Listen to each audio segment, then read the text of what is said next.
귓가를 찢는 듯한 대령의 고함 소리가 연병장에 울려 퍼졌다. 그의 입가엔 잔혹한 미소가 걸려 있었다.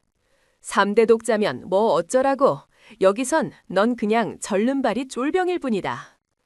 육중한 군화가 가녀린 등 위로 짓눌렀다. 깁스를 한 팔을 개회한 단 하나의 팔로 강유라 이병은 위태롭게 땅을 밀어내고 있었다.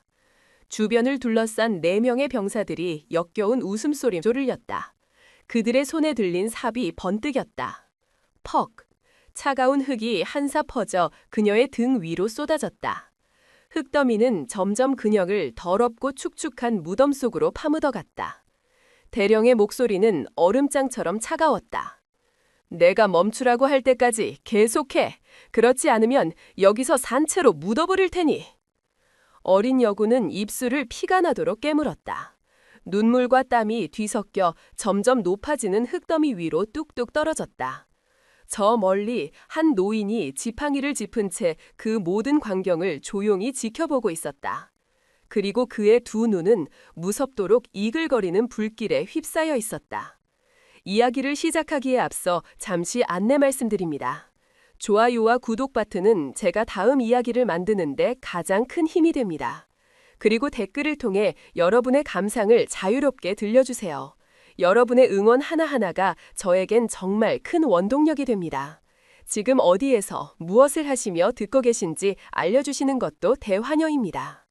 강원도의 깊은 산골. 새벽 안개가 채 가시지 않은 시간이면 강민철은 어김없이 잠에서 깨어났다. 올해 78. 세상 사람들은 그를 회색 사자라 불렀다. 4개의 별을 어깨에 짊어지고 전군을 호령했던 총사령관. 하지만 그건 모두 먼지 쌓인 과거의 이야기일 뿐이었다. 지금 그는 그저 한적한 시골 마을의 평범한 노인이었다.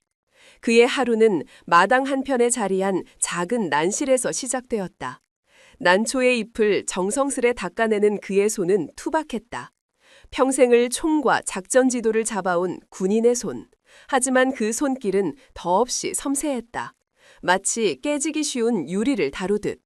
그는 고요함을 사랑했다. 귀뚜라미 소리, 바람에 스치는 나뭇잎 소리, 멀리서 들려오는 계곡 물소리. 이 평화로운 소리들은 지난 30년간 그를 괴롭혀온 악몽을 잠시나마 잊게 해주었다. 하지만 망각은 허락되지 않았다. 기억은 지워지지 않는 흉터처럼 그의 영혼 깊숙이 새겨져 있었다. 그날도 그랬다. 정성껏 가꾼 출란에 물을 주던 그의 손이 순간 멈칫했다. 마당 구석에 놓아둔 낡은 삽이 바람에 쓰러지며 땅바닥에 부딪혔다. 쨍그랑. 그저 쇠붙이가 돌에 부딪힌 소리였을 뿐이다. 하지만 그의 귓가에는 그 소리가 30해 전의 총성으로 울려 퍼졌다. 탕! 순식간에 주변의 모든 풍경이 일그러졌다. 평화롭던 시골의 아침은 사라지고 30년 전 그날의 비 내리는 야산이 눈앞에 펼쳐졌다. 축축한 흙냄새와 비릿한 화약 냄새가 코를 찔렀다. 그리고 빗물에 흠뻑 젖은 채 차갑게 식어가던 한 젊은 병사의 얼굴. 이진호 이병. 그의 눈은 허공을 향한 채 감기지 못하고 있었다. 세상에 대한 원망과 억울함이 가득 담긴 채. 공식적인 사고 보고서의 내용은 간단했다. 노후든 화기의 오작동으로 인한 안전사고. 하지만 그건 모두 거짓이었다. 진실은 추악한 탐욕과 부패에 있었다. 당시 군단장이었던 박상진 대령. 그는 휘하부대의 군수물가를 빼돌려 막대한 부를 쌓고 있었다. 이진호 이병은 우연히 그 현장을 목격했다. 정의감에 불타던 젊은 병사는 그 사실을 상부에 보고하려 했다. 그것이 그의 죄였다. 박상진은 자신의 범죄를 덮기 위해 이진호 이병을 안전사고로 위장해 살해했다. 당시 사단장이었던 강민철은 모든 진실을 알고 있었다. 그는 분노했다. 군인으로서의 명예를 걸고 이 사건의 진실을 밝히려 했다. 하지만 조직의 벽은 생각보다 훨씬 더 거대하고 견고했다. 그의 위, 더 높은 곳에서부터 내려오는 압박은 상상을 초월했다. 한 장의 보고서가 그의 앞에 놓였다. 조작된 보고서. 그의 직속상관은 나지막한 목소리로 그를 회유했다. 그 목소리는 뱀처럼 교활하고 끈적거렸다. 강 장군, 조직을 위해 대의를 생각하게. 이 일은 여기서 덮는 걸세. 젊은 병사 하나의 희생으로 우리 군 전체가 흔들릴 수는 없지 않은가. 자네의 미래를 위해서도 이게 최선이야. 미래. 그 달콤한 단어 앞에서 그는 결국 무너졌다. 조직을 지킨다는 허울 좋은 명분 아래 그는 자신의 양심을 팔았다. 그는 펜을 들었다. 자신의 이름을 서명하는 그 짧은 순간 펜의 무게가 천근만근처럼 느껴졌다. 그의 서명 하나로 한 젊은 군인의 죽음은 영원히 거짓 속에 묻혔다. 그리고 부패한 군인 박상진은 승승장구했다. 그 사건 이후 강민철 역시 군 내부에서 탄탄대로를 걸었다. 별은 하나에서 둘로 그리고 셋, 넷으로 늘어났다. 모두가 그를 살아있는 전설이라 칭송했다. 하지만 밤이 되면 그는 잠들지 못했다. 눈을 감으면 감기지 못한 이진호 이병의 눈이 그를 노려보았다. 그는 평생을 죄책감이라는 갑옷을 입고 살았다. 그가 군복을 벗고 이곳 산골로 숨어든 것도 어쩌면 그 눈빛을 피하기 위한 비겁한 도망이었을지도 모른다. 다시 현재, 강민철은 거친 숨을 몰아쉬었다. 이마에는 식은 땀이 송골송골 맺혀 있었다. 그는 천천히 몸을 일으켜 집 안으로 들어갔다. 찬물을 끓이기 위해 주전자를 가스레인지에 올렸다. 그때였다. 정막을 깨고 날카로운 전화벨 소리가 울렸다. 그는 낯선 번호는 잘 받지 않았다. 하지만 화면에 뜬 사랑하는 손녀 유라라는 이름을 보자 그의 얼굴에 희미한 미소가 번졌다. 강유라. 하나뿐인 아들이 남기고 간 그의 눈에 넣어도 아프지 않을 손녀였다. 어릴 적부터 할아버지를 유난히 잘 따랐던 아이. 그 아이가 군인이 되겠다고 했을 때 그는 도시락을 싸들고 다니며 말렸다. 자신이 겪었던 군의 추악한 모습을 이 사랑스러운 아이가 결코 겪게 하고 싶지 않았다. 하지만 유라의 고집을 꺾을 수는 없었다. 손녀는 할아버지처럼 나라를 지키는 훌륭한 군인이 되고 싶다고 했다. 결국 그는 손녀의 꿈을 허락할 수밖에 없었다.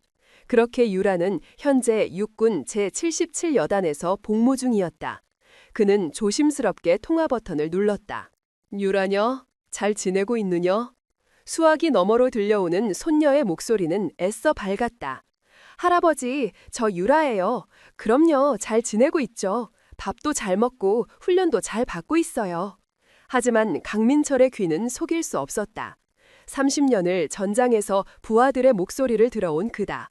목소리에 담긴 미세한 떨림, 숨길 수 없는 불안감. 그는 무언가 잘못되었음을 직감했다. 목소리가 왜 그러냐? 무슨 일 있는 거지?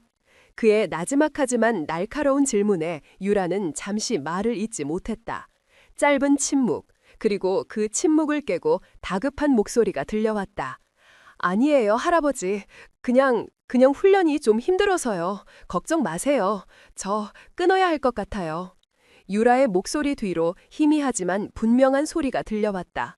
누군가 거칠게 문을 여는 소리, 그리고 낯선 남자의 짜증 섞인 고함 소리. 야, 강유라, 너 지금 누구 마음대로 전화를 하고 있어. 당장 안 끊어? 그 순간 유라의 목소리가 다급하게 외쳤다. 할아버지! 뚝! 신호음은 거기서 끊겼다. 수화기 너머에서는 그저 차가운 기계음만이 반복해서 들려오고 있었다. 뚝! 뚝! 뚝! 강민철은 전화기를 귀에 댄 채 그대로 굳어버렸다. 방금 전까지 온화했던 그의 눈빛이 순식간에 변했다. 마치 잠자던 사자의 눈이 번뜩이는 것처럼 그의 온몸의 피가 차갑게 식는 것 같았다. 손녀에게 분명 무슨 일이 생겼다.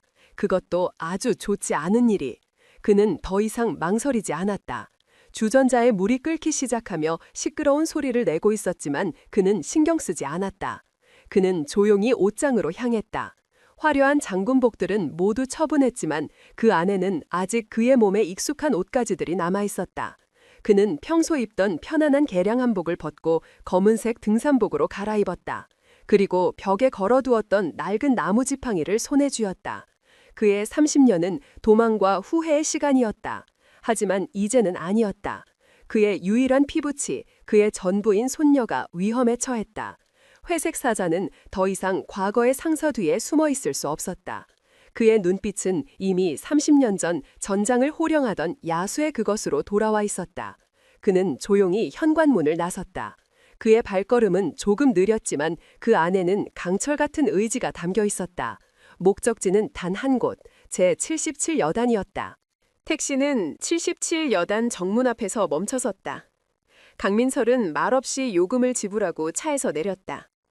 택시기사는 백미러로 낡은 지팡이를 짚고 서 있는 노인을 한동안 바라보다가 이내 고개를 저으며 차를 돌렸다. 육중한 철문, 그 위로 날카로운 철조망이 하늘을 찌르듯 솟아있었다. 맹호부대라는 글자가 새겨진 현판만이 이곳이 국가를 수호하는 군부대임을 증명하고 있었다. 강민철의 눈이 가늘어졌다. 그가 군에 있을 때만 해도 위병소의 근무기강은 군의 얼굴과도 같았다. 하지만 지금 그의 눈앞에 보이는 풍경은 실망스럽기 그지없었다. 위병소 안에는 젊은 병사 둘이 앉아 있었다. 한 명은 턱을 괜 채 졸고 있었고 다른 한 명은 스마트폰에 고개를 받고 있었다. 강민철이 다가가는 소리를 듣고서야 상병 계급장을 단 병사가 귀찮다는 듯이 자리에서 일어났다. 그는 하품을 하며 노인을 위아래로 훑어보았다. 그의 눈에는 노골적인 귀찮음과 약간의 경멸이 섞여 있었다. 어르신, 여긴 무슨 일로 오셨습니까? 민간인 출입 통제구역입니다. 강민철의 목소리는 낮고 차분했다. 그는 손에 들고 있던 작은 보온 도시락통을 고쳐주었다. 수고가 많네. 이 부대에 복무 중인 강유라 이병을 잠시 볼 수 있을까 하여 왔네. 상병은 코웃음을 쳤다. 강유라 이병 말입니까? 지금은 면회 시간 아닙니다. 정해진 면회 시간에 맞춰서 오셔야죠. 돌아가십시오. 규정상 틀린 말은 아니었다. 하지만 강민철은 물러서지 않았다. 손녀의 마지막 목소리에 담겨있던 다급함이 그의 귓가를 맴돌았다. 급한 일이 있어서 그렇다네. 혹시 무슨 일이 있는지 얼굴만이라도 잠깐 확인하면 안 되겠나. 그의 간절한 목소리에도 상병의 태도는 변함이 없었다. 오히려 더 짜증이 난다는 표정이었다. 그는 손을 휘휘 내저으며 말했다. 안 됩니다. 규정은 규정입니다. 군대가 무슨 동네 놀이터인 줄 아십니까? 자꾸 이러시면 상부에 보고하고 강제로 퇴거 조치하겠습니다. 그때 위병소 안에서 스마트폰을 보던 이병이 낄낄거리며 상병에게 말했다. 김상병님, 저 영감님 아까부터 부대 앞에서 계속 서성이던데 혹시 치매 걸린 노인 아닙니까? 그 말에 김상병의 입가에 비열한 미소가 걸렸다. 그는 강민철을 더욱 노골적으로 조롱하기 시작했다. 어르신, 귀가 잘 안 들리십니까? 돌아가시라고요. 요즘 세상이 좋아져서 노인 정도 잘 되어 있다는데 왜 여기까지 와서 진상을 부리십니까? 강민철은 아무 말도 하지 않았다. 그는 그저 깊이를 알 수 없는 눈으로 젊은 병사를 바라볼 뿐이었다. 그의 침묵이 오히려 김상병의 심기를 건드렸다. 김상병은 강민철의 손에 들린 도시락통을 턱짓으로 가리켰다. 그건 또 뭡니까? 손녀딸 주려고 싸우신 겁니까? 아이고, 정성이 갸륵하시네. 하지만 어쩌나 우리 유라이병은 지금 바빠서 그런 거 먹을 시간이 없는데. 강민철은 도시락통을 앞으로 내밀었다. 그렇다면 이 음식이라도 좀 전해주게. 아침부터 정성껏 만든 것일세. 그의 행동은 진심 어린 부탁이었다. 하지만 김상병은 그것을 자신에 대한 도전으로 받아들였다. 그는 갑자기 손을 뻗어 도시락통을 거칠게 낚아챘다. 그리고는 뚜껑을 열어 안을 들여다보았다. 보온 도시락 안에는 손녀가 어릴 적부터 좋아하던 따뜻한 미역국과 정가닥에 붙여진 계란말이가 들어있었다. 김상병은 역겹다는 듯이 얼굴을 찌푸렸다. 이게 뭡니까? 무슨 이런 개밥 같은 걸! 순간 그의 손이 기울어졌다. 찰썩! 도시락통이 아스팔트 바닥에 떨어지며 둔탁한 소리를 냈다. 정성껏 만들어진 계란말이가 흙먼지 위로 뒹굴었다. 아직 온기가 남아있던 미역국이 바닥에 흥건하게 쏟아졌다. 강민철의 어깨가 미세하게 떨렸다. 하지만 그걸로 끝이 아니었다. 김상병은 바닥에 떨어진 도시락통을 발로 툭 찼다. 쏟아진 국물 중 일부가 강민철의 낡은 신발 위로 튀었다. 그리고는 아직 국물이 조금 남아있는 통 하나를 집어들었다. 그는 강민철에게 성큼성큼 다가갔다. 그리고는 아무런 망설임 없이 그 통을 강민철의 머리 위로 뒤집어 버렸다. 주르륵 차갑고 미끈한 국물이 그의 백발 위로 주름진 얼굴을 타고 흘러내렸다. 미역 건더기가 그의 어깨와 옷깃에 불쾌하게 달라붙었다.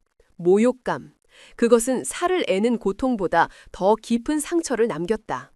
위병소에 있던 두 병사는 배를 잡고 웃기 시작했다. 푸하하, 김상병님 최고입니다. 꼴 좀 보게 영감님, 이제 정신이 좀 드십니까? 다시는 여기 얼씬거리지 마시죠. 강민철은 아무런 움직임도 없이 그 자리에 서 있었다. 미역국물이 턱 끝에 매달려 아스팔트 바닥으로 뚝뚝 떨어졌다. 그의 얼굴에는 어떤 감정도 드러나지 않았다. 분노도, 슬픔도, 굴욕감도 찾아볼 수 없었다. 마치 돌처럼 굳어버린 얼굴. 하지만 그의 두 눈, 깊게 팬 주름 사이에 자리한 그 두 눈만은 달랐다. 그 안에서는 차가운 분노가 용암처럼 들끓고 있었다. 오랜 세월 잠들어 있던 회색 사자가 마침내 눈을 뜨는 순간이었다. 그는 아무 말 없이 돌아섰다. 비웃음 소리를 등 뒤로 한 채 그는 천천히 발걸음을 옮겼다. 그의 뒷모습을 보며 김상병은 승리감에 도취해 침을 뱉었다. 그는 자신이 방금 누구를 건드렸는지, 그리고 그 행동이 어떤 끔찍한 결과를 불러올지 상상조차 하지 못했다. 강민철은 부대를 떠나지 않았다. 그는 발소리를 죽인 채 거대한 부대의 외벽을 따라 걷기 시작했다. 수십 년간 전장을 누비며 익혔던 은밀한 기동술이 늙은 몸에 되살아났다. 그는 경계가 허술한 곳을 찾고 있었다. 부대의 뒷산으로 이어지는 작은 언덕. 그곳의 나무와 숲풀은 외부의 시선을 가려주기에 충분했다. 그는 지팡이에 의지해 조심스럽게 언덕을 올랐다. 나뭇가지에 옷이 긁히고 얼굴에 생채기가 났지만 그는 아랑곳하지 않았다. 마침내 그는 부대 내부가 훤히 내려다 보이는 지점에 도달했다. 그리고 그의 눈에 들어온 광경, 그의 심장이 얼음덩어리처럼 차갑게 가라앉았다. 들넓은 연병장 한가운데 그의 손녀 유라가 있었다. 한쪽 팔에는 하얀 깁스를 한 채 나머지 한 팔로 힘겹게 팔굽혀펴기를 하고 있었다. 그리고 그 주변, 박태근 대령이 군화발로 유라의 등을 짓밟고 서 있었다. 4명의 병사들은 낄낄거리며 삽으로 흙을 퍼서 유라의 몸 위로 쏟아붓고 있었다. 저것은 훈련이 아니었다.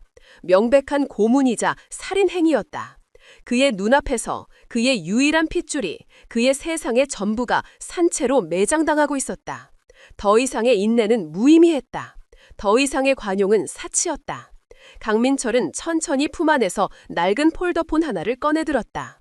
그의 손은 조금도 떨리지 않았다. 오히려 기이할 정도로 침착하고 안정적이었다. 그는 전화번호부에서 단 하나의 이름을 찾아냈다. 제자 오상훈. 그리고 통화 버튼을 눌렀다. 신호음이 2번 울리기 전에 상대방이 전화를 받았다. 수화기 너머로 군기가 바짝 든 중년의 목소리가 들려왔다. 충성, 중장 오상훈, 사부님께 문안 인사 올립니다.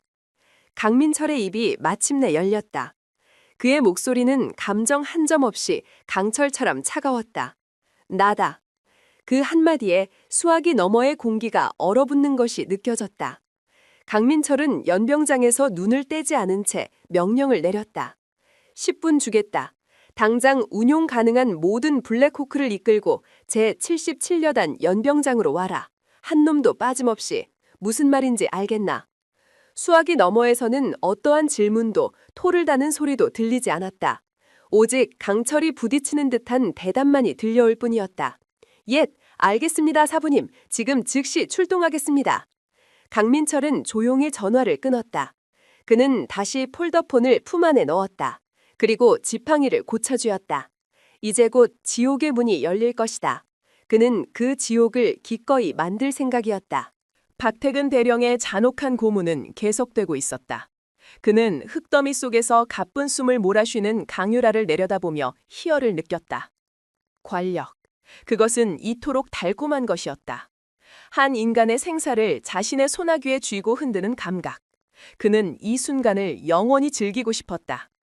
주변의 병사들 역시 대령의 잔인함에 동조하며 키득거리고 있었다. 그 누구도 이 악몽 같은 상황이 곧 끝장날이라고는 상상조차 하지 못했다. 그때였다. 아주 멀리서 무언가 공기를 울리는 소리가 들려오기 시작했다. 처음에는 그저 희미한 벌의 날갯짓 같은 소리였다. 두두두두두두. 하지만 그 소리는 무서운 속도로 점점 더 커졌다. 벌의 날갯짓은 이내 천둥의 포효로 변해갔다. 연병장에 있던 모든 사람들의 귓가에 그 굉음이 파고들었다. 박태근 대령은 짜증스럽게 미간을 찌푸렸다. 자신이 연출한 완벽한 무대를 방해하는 소음이 거슬렸기 때문이다. 뭐야, 훈련이라도 있는 건가? 어떤 놈들이 허가도 없이 비행을 하는 거야? 그가 신경질적으로 소리쳤다. 하지만 그의 목소리는 이미 하늘을 뒤덮기 시작한 거대한 소리에 묻혀버렸다. 땅과 하늘이 울리기 시작했다. 그것은 단순한 소음이 아니었다.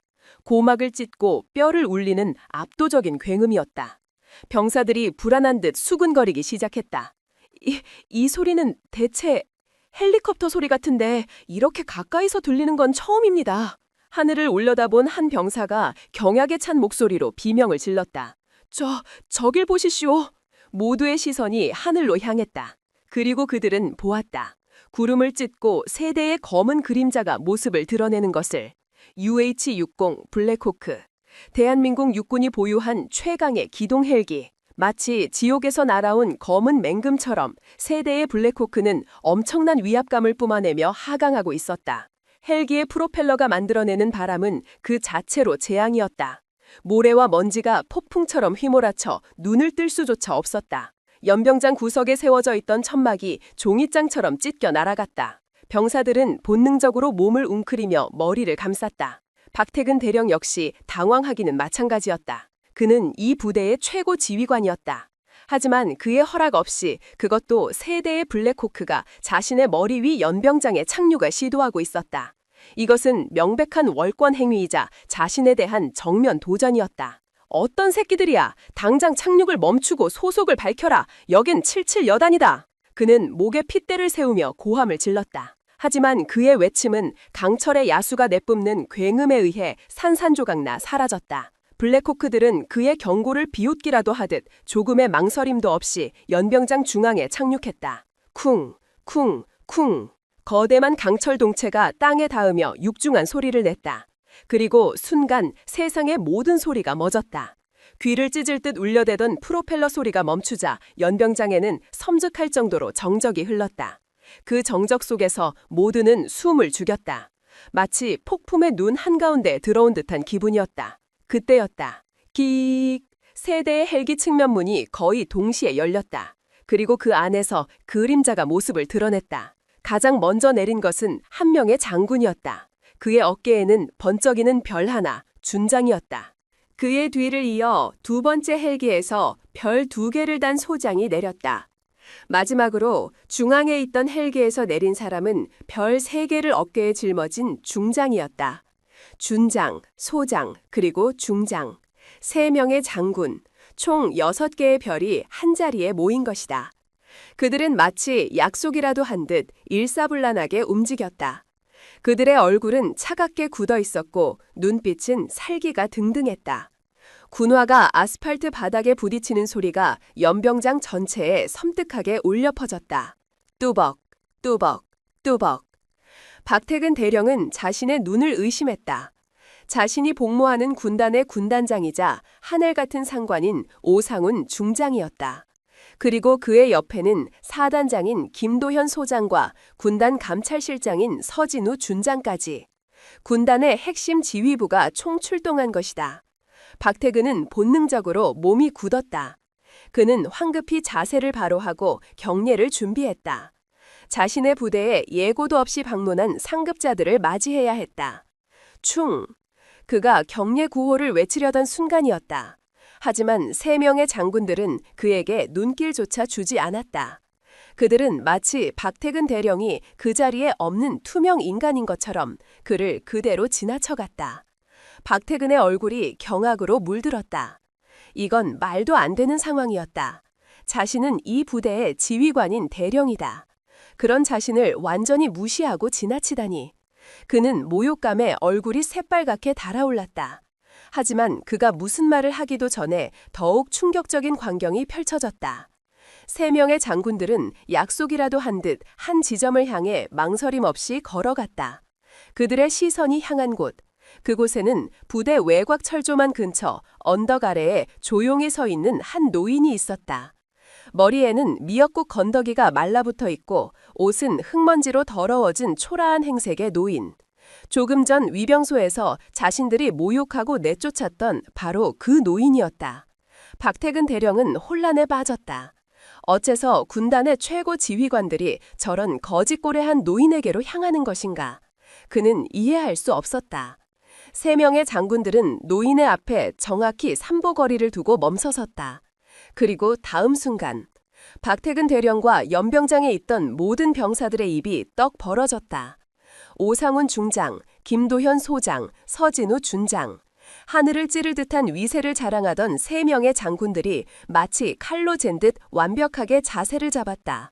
그리고 그들은 그 초라한 노인을 향해 조금의 흐트러짐도 없이 거수경례를 붙였다. 그들의 동작은 군인의 귀감이라 불릴 만큼 완벽했다. 그리고 곧이어 그들의 입에서 우레와 같은 함성이 터져나왔다. 사부님께 대하여 경례! 그 목소리는 연병장 전체를 뒤흔들었다. 사부님.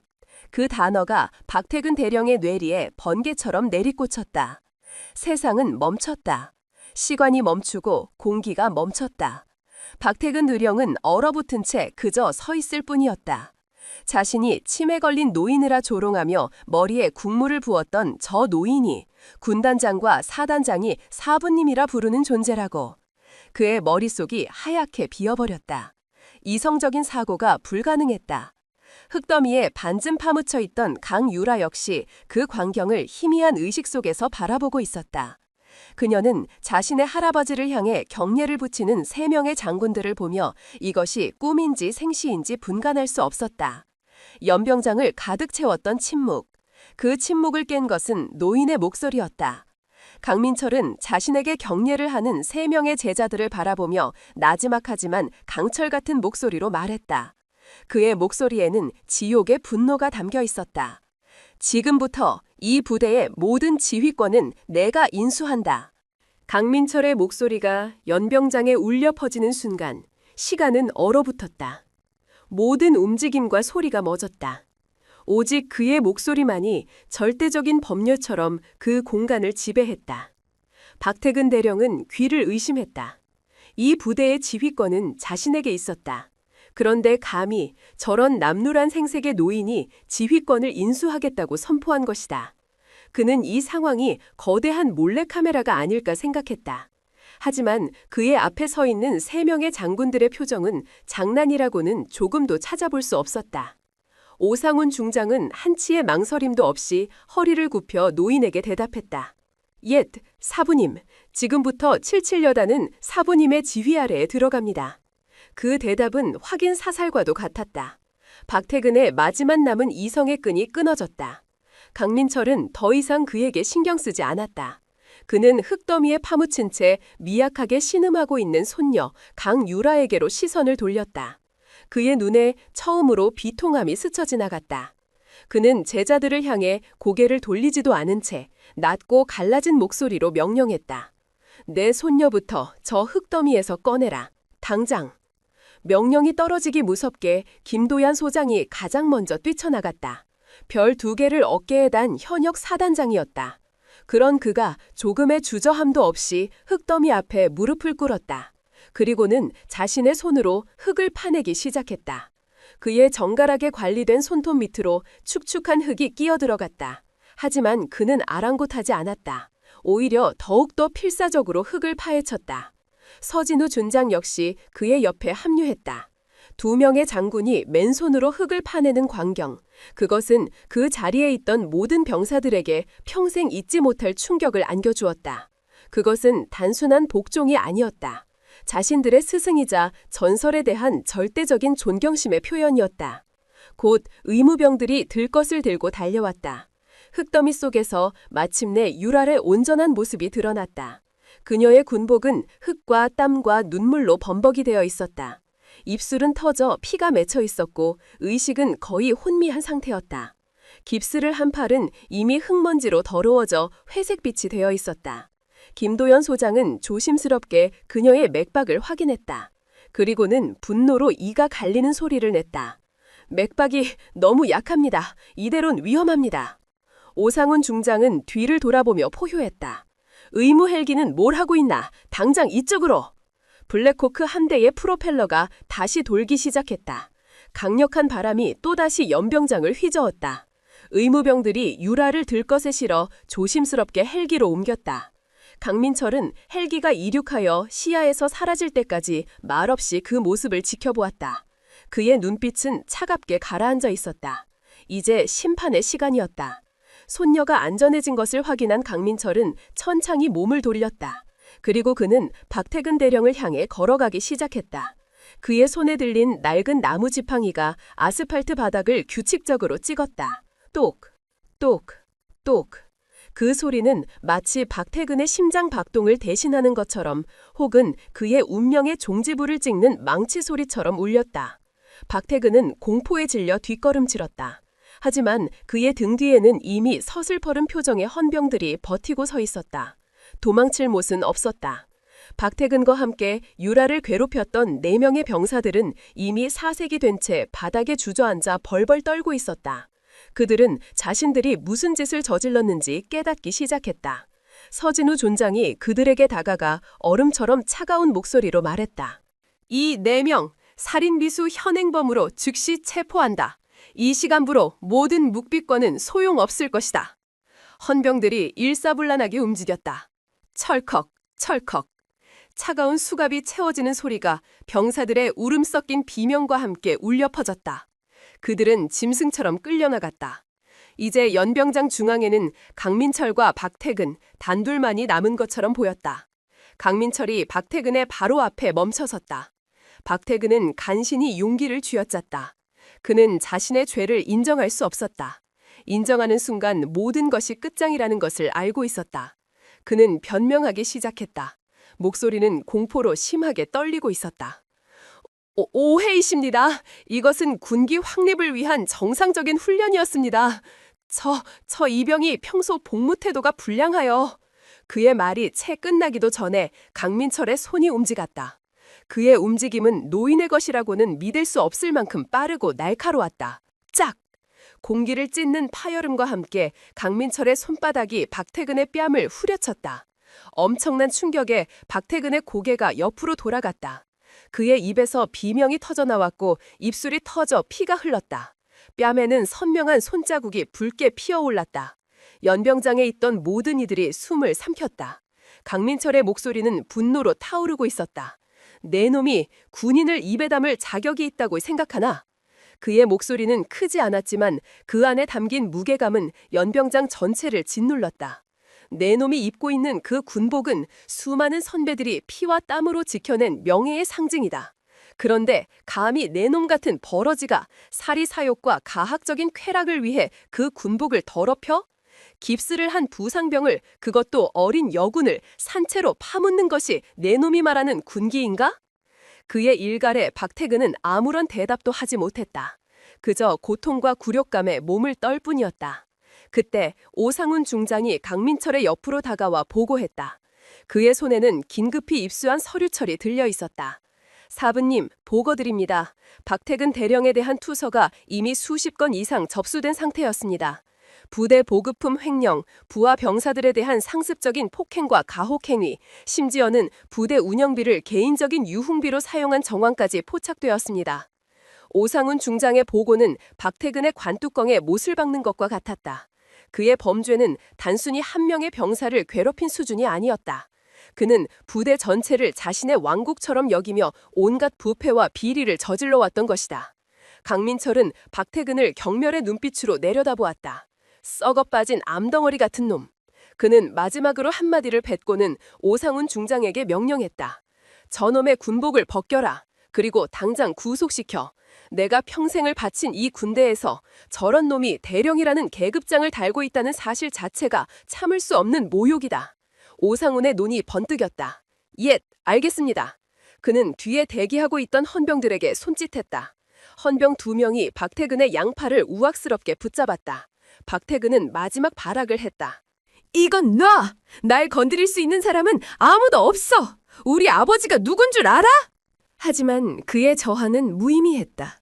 오상훈 중장은 직접 그의 앞으로 다가갔다. 그리고는 박태근의 가슴에 달린 대령 계급장을 거칠게 뜯어냈다. 찌익! 계급장이 뜯겨나가는 소리와 함께 박태근의 마지막 자존심도 함께 찢겨나갔다. 계급장이 떨어진 군복은 더 이상 장교의 제복이 아니었다. 그것은 그저 죄수가 입은 누더기에 불과했다. 헌병들은 그를 질질 끌고 가기 시작했다. 그는 끌려가면서도 악에 바친 소리를 질러댔다. 강민철, 네 이놈, 내가 반드시 복수할 거야! 반드시! 그의 추악한 외침은 연병장에 있던 모든 이들의 귀에 똑똑히 들렸다. 하지만 그 누구도 그를 동정하지 않았다. 오히려 그들은 공포와 함께 기묘한 해방감을 느끼고 있었다. 오랜 시간 그들을 짓눌러왔던 폭군이 마침내 무너지는 순간이었기 때문이다.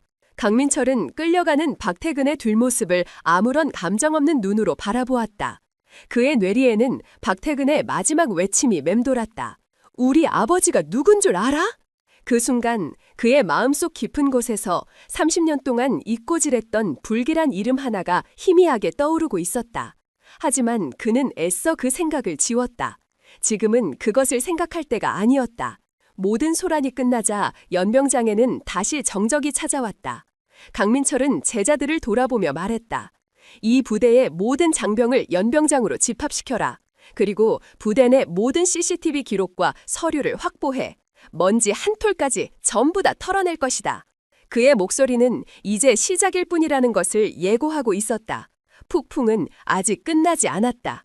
오히려 진짜 폭풍은 이제 막 그 서막을 열었을 뿐이었다. 박태근 대령은 여단장실에 마련된 임시조사실 의자에 앉아 있었다.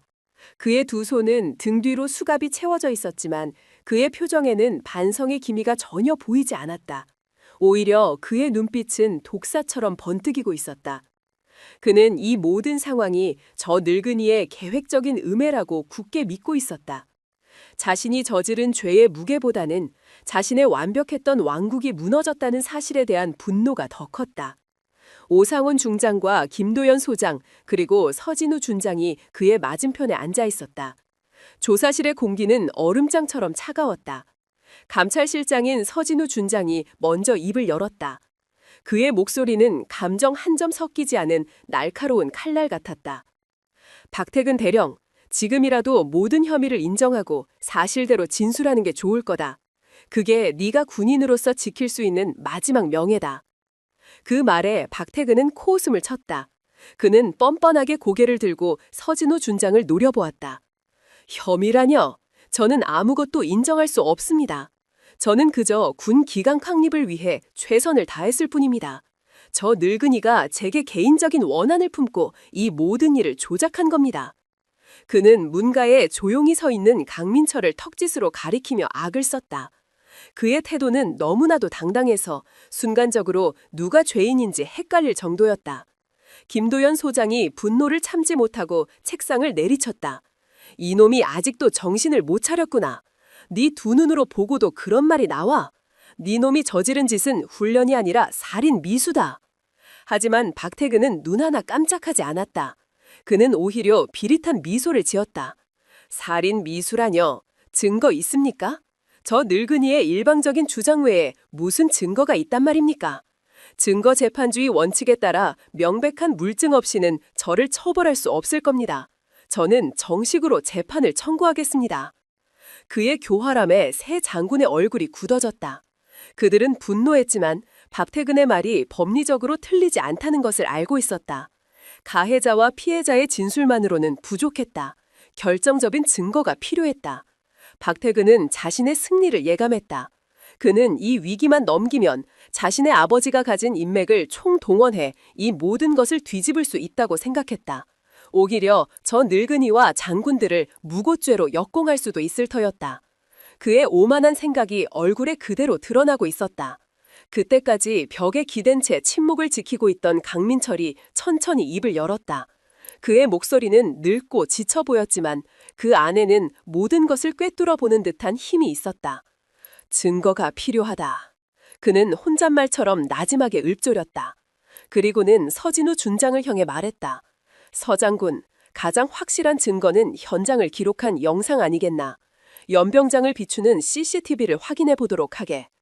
그 말에 박태근의 얼굴에 스쳐 지나가는 미세한 표정 변화를 강민철은 놓치지 않았다. 그것은 안도감과 승리감, 그리고 노인에 대한 조롱이 섞인 표정이었다. 박태근은 속으로 쾌재를 불렀다. 그는 일부러 연병장 사각지대 CCTV 카메라가 고장난 구역으로 강유라를 끌고 갔던 것이다. 자신의 범죄 현장이 녹화되지 않았다는 확신이 있었다. 그는 일부러 더 큰 소리로 외쳤다. 마치 자신은 결백하다는 것을 증명이라도 하려는 듯이. 좋습니다. 아주 좋은 생각이십니다. 당장 CCTV를 확인해 보시죠. 제 결백이 만천하에 드러날 겁니다. 서진우 준장은 즉시 부관에게 명령을 내렸다. 잠시 후 부관이 굳은 얼굴로 돌아와 보고했다. 보고 드립니다. 연병장 해당 구역을 비추는 3번 카메라가 3주 전부터 기계 노후화로 인해 작동되지 않았던 것으로 확인되었습니다. 그 보고에 박태근의 입꼬리가 비죽 올라갔다. 그는 참지 못하고 웃음을 터뜨렸다. 하하하, 보십시오. 하늘이 제 결백을 증명해주고 있지 않습니까? 이제 이 부당한 연극은 끝내주시죠. 조사실의 분위기는 최악으로 치달았다. 새 장군의 얼굴에는 실망과 분노가 가득했다. 상황이 박태근에게 유리하게 돌아가는 것처럼 보였다. 하지만 강민철의 표정은 처음부터 끝까지 변함이 없었다. 그는 여전히 고요한 호수와도 같았다. 그는 천천히 박태근에게로 시선을 옮겼다. 그리고는 나지막히 말했다. 그 목소리는 너무나도 조용했지만 그 자리에 있는 모든 사람의 뇌리에 정확히 박혔다. 그래, 자네들 부대 카메라는 고장 났겠지. 그는 잠시 말을 끊었다. 그리고는 자신의 허름한 등산복 상의에 가슴 주머니에 손을 넣었다. 모두의 시선이 그의 손에 집중되었다. 그의 주름진 손가락 사이로 평범하게 짝이 없는 검은색 만년필 하나가 모습을 드러냈다.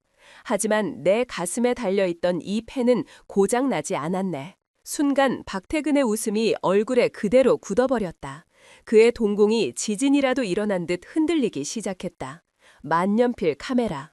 구시대의 유물처럼 보였던 저 늙은이가 그런 첨단 장비를 가지고 있었을 줄은 꿈에도 상상하지 못했다. 새 장군들의 눈이 경악과 감탄으로 번뜩였다. 그들은 그제야 스승의 큰 그림을 이해했다. 그때였다. 박태근의 뒤에 서 있던 부하 중 한 명, 아까 연병장에서 가장 악랄하게 유라에게 흙을 퍼부었던 병사가 이성을 잃었다. 그는 저 펜이 모든 것을 끝장낼 유일한 증거라는 것을 본능적으로 깨달았다. 그는 짐승 같은 괴성을 지르며 강민철을 향해 달려들었다. 안 돼! 그의 목표는 오직 하나, 강민철의 손에 들린 펜을 빼앗아 박살내는 것이었다. 헌병들이 그를 막으려 했지만 그의 움직임은 너무나도 갑작스러웠다. 하지만 강민철은 조금도 당황하지 않았다. 오히려 그의 눈빛은 30년 전 적진의 한복판에 섰을 때처럼 차갑고 날카롭게 빛났다. 그 순간 그의 손에 들려있던 낡은 나무 지팡이가 움직였다. 지금까지 그의 불편한 몸을 지탱해주던 보조기구에 불과했던 그 지팡이가 무서운 무기로 돌변했다. 지팡이는 공기를 가르는 소리를 내며 달려드는 병사의 발목을 향해 낮고 빠르게 날아갔다. 그것은 정교하게 계산된 일격이었다. 퍽! 둔탁한 소리와 함께 병사의 발목이 지팡이에 정확하게 걸렸다. 무게중심을 잃은 그의 거대한 몸이 앞으로 고꾸라졌다. 그가 바닥에 채 닿기도 전에 강민철은 지팡이를 회수하여 손목을 가볍게 돌렸다. 지팡이의 손잡이 부분이 이번에는 그의 목덜미를 강하게 내리쳤다. 컥! 비명조차 지르지 못한 채 병사는 바닥에 그대로 고꾸라져 경련을 일으켰다. 모든 일은 눈 깜짝한 사이에 일어났다. 마치 잘 짜인 무술 영화의 한 장면처럼 노인의 움직임에는 단 하나의 군더더기도 없었다. 조사실 안에는 완전한 침묵이 흘렀다. 모두가 숨을 죽인 채 지팡이를 든 노인을 경외의 눈빛으로 바라보고 있었다. 오상훈 중장을 비롯한 새 제자들조차 자신들의 스승이 아직도 이런 괴물 같은 실력을 숨기고 있었다는 사실에 절률했다. 회색 사자는 늙었을지언정 그 발톱과 이빨은 여전히 살아있었던 것이다. 강민철은 바닥에 쓰러진 병사를 한번 내려다보고는 아무 일도 없었다는 듯 서진우 준장에게 펜을 건넸다. 여기 자네들이 찾던 증거일세. 전업의 추악한 얼굴과 목소리가 아주 선명하게 담겨 있을 거야. 서진우 준장은 떨리는 손으로 펜을 받았다. 그것은 단순한 증거물이 아니었다. 그것은 한 노병이 평생을 바쳐 지켜온 정의의 무게였다. 박태근은 완전히 무너졌다. 그의 얼굴에서 모든 오만함과 자신감이 사라지고 오직 순수한 공포만 남아있었다. 그는 덜덜 떨리는 목소리로 중얼거렸다. 잘못했습니다. 제가 다 잘못했습니다. 하지만 이미 늦었다. 심판의 망치는 내려졌고 그의 운명은 결정되었다. 강민철은 더 이상 그에게 눈길도 주지 않았다. 이미 그의 관심은 다른 곳으로 향하고 있었다. 박태근이 마지막에 외쳤던 한마디. 우리 아버지가 누군 줄 알아? 그의 기억 저편에서 30년 된 악연의 고리가 서서히 그 모습을 드러내고 있었다. 폭풍이 지나간 77여단은 유령 부대처럼 변해 있었다. 모든 훈련과 일과가 중지되었다. 부대 전체가 오상훈 중장의 직권으로 완벽하게 봉쇄되었다. 외부와의 모든 통신이 차단되었고 모든 장병은 내무반에서 대기하라는 명령을 받았다. 공기 중에는 팽팽한 긴장감이 감돌았다. 마치 거대한 폭발 직전의 고요함과도 같았다. 본격적인 조사는 여단장실에서 시작되었다. 한때 박태근의 왕국이었던 그곳은 이제 그의 죄를 심판하는 법정으로 변해 있었다. 3명의 장군이 그의 앞에 앉아 있었다. 그들의 눈빛은 조금의 온기도 없는 시베리아의 겨울바람처럼 차가웠다. 박태근은 고개를 숙인 채 앉아 있었다. 조금 전에 그 오만하고 발악하던 기세는 온데간데 없었다. 만년필 카메라라는 결정적인 증거 앞에 그의 모든 저항은 의미를 잃었다. 그는 이제 도살장에 끌려온 짐승과 다를 바 없었다. 강민철은 조사실에 들어가지 않았다. 그는 여단장실 옆 작은 접견실에 홀로 앉아 있었다. 접견실의 낡은 소파에 깊숙이 몸을 묻은 채 그는 눈을 감고 있었다. 하지만 그의 모든 신경은 벽 너머의 조사실을 향해 있었다. 그는 제자들이 이 썩어빠진 종양을 어떻게 도려내는지 조용히 지켜보고 있었다. 먼저 신문을 시작한 것은 감찰실장 서진우 준장이었다. 그는 법무관 출신답게 감정을 배제한 채 예리하고 집요하게 파고들었다. 박태근, 영상 증거는 확보됐다. 더 이상의 부인은 무의미하다. 지금부터 네가 저지른 모든 비리를 남김없이 진술해라. 박태근은 입술을 달싹였지만 차마 말이 나오지 않는 듯했다. 그는 고개를 저었다. 서진우 준장은 그의 반응을 예상했다는 듯 서류철 하나를 책상 위로 던졌다. 탁!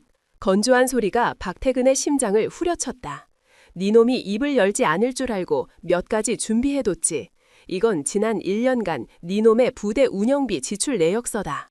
그리고 이건 니놈이 부대 근처 유흥업소에서 법인카드를 사용한 내역이고 서진우 준장은 서류를 한 장 한 장 넘기며 그의 죄목을 읊었다. 부식비 횡령, 유료 불법 반출, 초과 근무수당 허위 청구. 이 모든 돈이 어디로 갔을까? 니놈의 룸살롱 술값과 도박비자 갚는 데 쓰였더군. 박태근의 얼굴이 하얗게 질려갔다. 그는 자신의 모든 것이 발거벗겨지는 기분이었다. 김도현 소장이 참지 못하고 끼어들었다. 그의 목소리에는 살기가 어려 있었다. 이 돈만 있었을까? 니놈은 병사들이 매달 받는 월급의 일부를 상납받았다는 제보도 있다. 사실인가? 그 순간 조사실 문이 열리고 헌병 한 명이 들어와 서진우 준장에게 귓속말을 했다. 잠시 후 한 젊은 병사가 겁에 질린 얼굴로 조사실 안으로 들어섰다. 박태근의 운전병이었다. 그는 3명의 장군들과 박태근 앞에 서자 다리가 후들거려 제대로 서 있지도 못했다. 서진우 준장이 부드러운 목소리로 그를 안심시켰다. 겁먹지 마라 병사. 네가 본 것, 들은 것을 사실대로만 말하면 된다. 너의 신변은 내가 책임지고 보호하겠다. 그 말에 용기를 얻은 운전병은 눈을 질끈 감고 떨리는 목소리로 증언하기 시작했다. 박태근 대령님은 상습적으로 저희 월급을 뺏어갔습니다. 매달 월급날이 되면 저를 포함한 행정반 병사들에게 얼매씩을 정해서 가져오라고 시켰습니다. 만약 돈을 가져오지 않으면. 그는 말을 잇지 못하고 어깨를 떨었다. 그의 팔에 희미하게 남아있는 멍자국이 그가 겪었을 고통을 짐작하게 했다. 운전병의 증언은 기폭제가 되었다. 그의 용기 있는 고백에 다른 병사들도 하나 둘씩 입을 열기 시작했다. 박태근의 폭행, 폭언, 가혹 행위에 대한 끔찍한 증언들이 본물처럼 터져 나왔다. 그가 얼마나 오랫동안 얼마나 많은 병사들을 지옥 속으로 몰아넣었는지, 그의 왕국이 얼마나 추악한 기반 위에 세워져 있었는지가 명백하게 드러나고 있었다. 박태근은 더 이상 고개를 들지 못했다. 그는 완전히 무너졌다. 그는 흐느끼기 시작했다. 하지만 그의 눈물에 동정심을 느끼는 사람은 아무도 없었다. 오상훈 중장은 그 모든 과정을 묵묵히 지켜보고 있었다. 그는 분노했지만 동시에 깊은 자괴감을 느꼈다. 자신이 군단장으로 있는 군단 내에서 이런 끔찍한 일이 벌어지고 있었다는 사실에 대한 책임감이었다. 그는 스승인 강민철의 얼굴을 볼 낯이 없었다. 조사가 거의 마무리될 무렵이었다. 서진우 준장은 마지막 절차를 위해 박태근의 인사기록 카드를 요청했다. 그것은 범죄자의 신상 정보를 최종적으로 확인하기 위한 지극히 형식적인 절차였다. 부관이 가져온 서류 파일을 넘겨받은 서진우 준장은 무심하게 서류를 훑어내려갔다. 이름, 군번, 출생지, 임관기록, 모든 것이 그가 이미 알고 있는 정보와 일치했다. 그의 시선이 서류의 마지막 부분, 가족관계란에 닿았다. 그리고 그 순간 서진우 준장의 손이 그대로 멈췄다. 그의 눈이 믿을 수 없다는 듯이 크게 뜨였다. 그는 자신도 모르게 나지막한 탄식을 뱉었다. 이럴 수가. 그의 반응에 김도현 소장과 오상훈 중장의 시선이 동시에 그에게로 향했다. 김도현 소장이 물었다. 왜 그러나 서장군, 무슨 문제라도 있나? 서진우 준장은 대답 없이 떨리는 손으로 인사기록 카드를 그들에게 건넸다. 두 장군은 의아한 표정으로 서류를 받아들었다. 그리고 그들의 눈 역시 서류의 한 지점에 고정되었다. 가족관계, 아버지. 그곳에는 세 글자가 명확하게 적혀 있었다. 이름, 박상진. 계급, 예비역 대령. 순간 조사실 안의 공기가 완전히 얼어붙었다. 시간이 멈춘 것 같았다. 박상진. 김도현 소장과 서진우 준장에게는 그저 낯선 이름일 뿐이었다. 하지만 오상훈 중장에게는 아니었다. 그 이름은 그의 뇌리 깊숙한 곳에 잠들어 있던 30년 된 악몽을 깨우는 주문과도 같았다. 그의 머릿속에서 잊고 있던 과거의 파편들이 섬광처럼 스쳐 지나갔다. 그가 아직 젊은 소령이었던 시절, 자신이 존경에 맞지 않았던 사단장 강민철이 유독 힘들어했던 그 시기, 부대 내에서 쉬쉬하며 떠오르던 흉흉한 소문들, 안전사고로 위장된 살인사건, 거대한 군수 비리, 그리고 그 모든 의혹의 중심에 있었던 한 남자의 이름, 당시 군단장이었던 박상진 대령. 그 사건 이후 박상진은 불명예스럽게 전역했지만 어찌된 일인지 아무런 처벌도 받지 않았다. 오히려 사건은 의문만을 남긴 채 서둘러 덮였다. 그리고 그 사건의 최종 보고서에 서명했던 사람이 바로 당시 사단장이었던 자신의 스승 강민철이었다. 오상훈 중장의 온몸에서 피가 빠져나가는 느낌이었다. 그는 퍼즐 조각들이 맞춰지는 끔찍한 그림을 보고 있었다. 박태근의 그 상식을 벗어난 오만함과 잔인함, 자신이 무슨 짓을 저질러도 아버지가 막아줄 것이라는 그릇된 위분, 그 모든 것이 이해되기 시작했다. 그는 단순한 범죄자가 아니었다. 30년 전 자신의 스승을 굴복시키고 군의 명예를 더럽혔던 악마의 아들이었던 것이다. 역사는 반복되고 있었다. 30년 전 박상진이라는 아버지가 한 젊은 병사를 죽음으로 몰아넣었다. 그리고 30년 후 박태근이라는 아들이 자신의 스승의 손녀를 죽음의 문턱까지 끌고 갔다. 이것은 단순한 우연이 아니었다. 이것은 끊어내지 못한 과거의 업보가 만들어낸 잔인한 운명의 장난이었다. 오상훈 중장은 자리에서 벌떡 일어났다. 그의 얼굴은 창백하게 질려 있었다. 그는 아무 말 없이 인사 기록 카드를 쥔 채 조사실 문을 열고 나갔다. 그리고 그는 곧장 강민철이 기다리고 있는 접견실로 향했다. 똑똑, 노크 소리에 눈을 감고 있던 강민철이 천천히 눈을 떴다. 문이 열리고 오상훈 중장이 들어왔다. 강민철은 자신의 가장 아끼는 제자의 얼굴을 보고 무언가 잘못되었음을 직감했다. 그의 얼굴에는 평소의 냉철함 대신 깊은 고뇌와 슬픔이 어려 있었다. 사부님, 오상훈 중장의 목소리가 무겁게 가라앉아 있었다. 그는 천천히 강민철에게 다가가 손에 들고 있던 인사기록 카드를 그의 앞에 내밀었다. 박태근의 아버지입니다. 강민철은 아무 말 없이 서류를 받아들였다. 그의 시선이 박상진이라는 세 글자에 닿는 순간 그의 온 세상이 무너져 내렸다. 그가 30년간 애써 외면하고 도망쳐왔던 과거의 망령이 마침내 그의 눈앞에 실체로 나타난 순간이었다. 접견실 안에는 숨막히는 침묵만이 흘렀다. 강민철은 손에 든 인사기록 카드를 내려다보고 있었다. 박상진이라는 세 글자가 그의 눈앞에서 아른거렸다. 마치 30년 묵은 망령이 종이 위에서 되살아나 그를 비웃는 것 같았다. 그가 평생을 애써 잊으려 했던 이름. 그가 자신의 명예와 양심을 맞바꾸며 묻어버렸던 이름.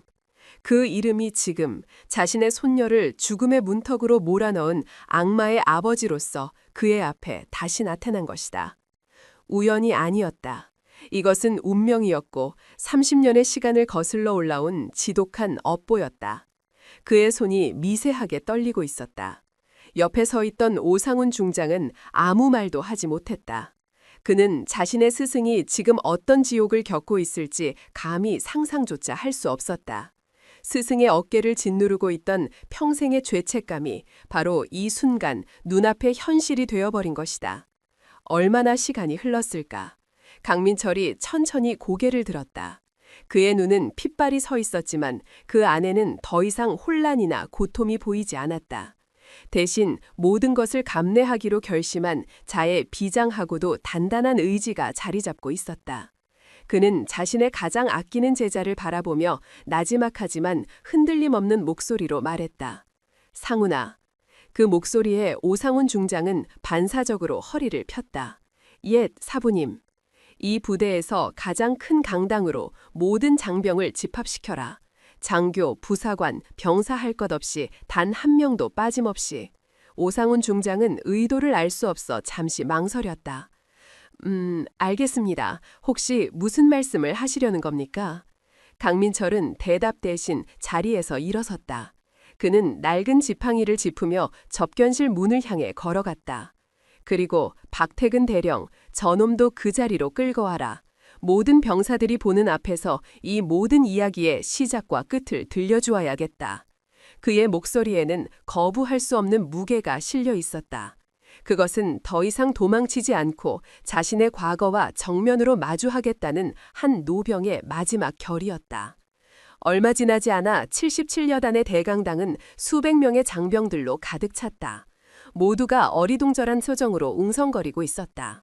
갑작스러운 전원집합 명령, 그리고 단상 위에는 군단장과 사단장, 감찰실장이 서슬퍼른 표정으로 서 있었다. 분위기는 살얼음판을 걷는 듯 팽팽했다. 곧이어 강당의 뒷문이 열리고 두 명의 헌병에게 양팔이 붙들린 박태근 대령이 끌려 들어왔다.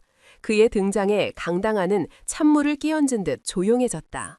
수많은 병사들의 시선이 경멸과 조롱 그리고 약간의 공포를 담아 그에게로 향했다. 박태근은 고개를 푹 숙인 채 그 모든 시선을 애써 외면했다.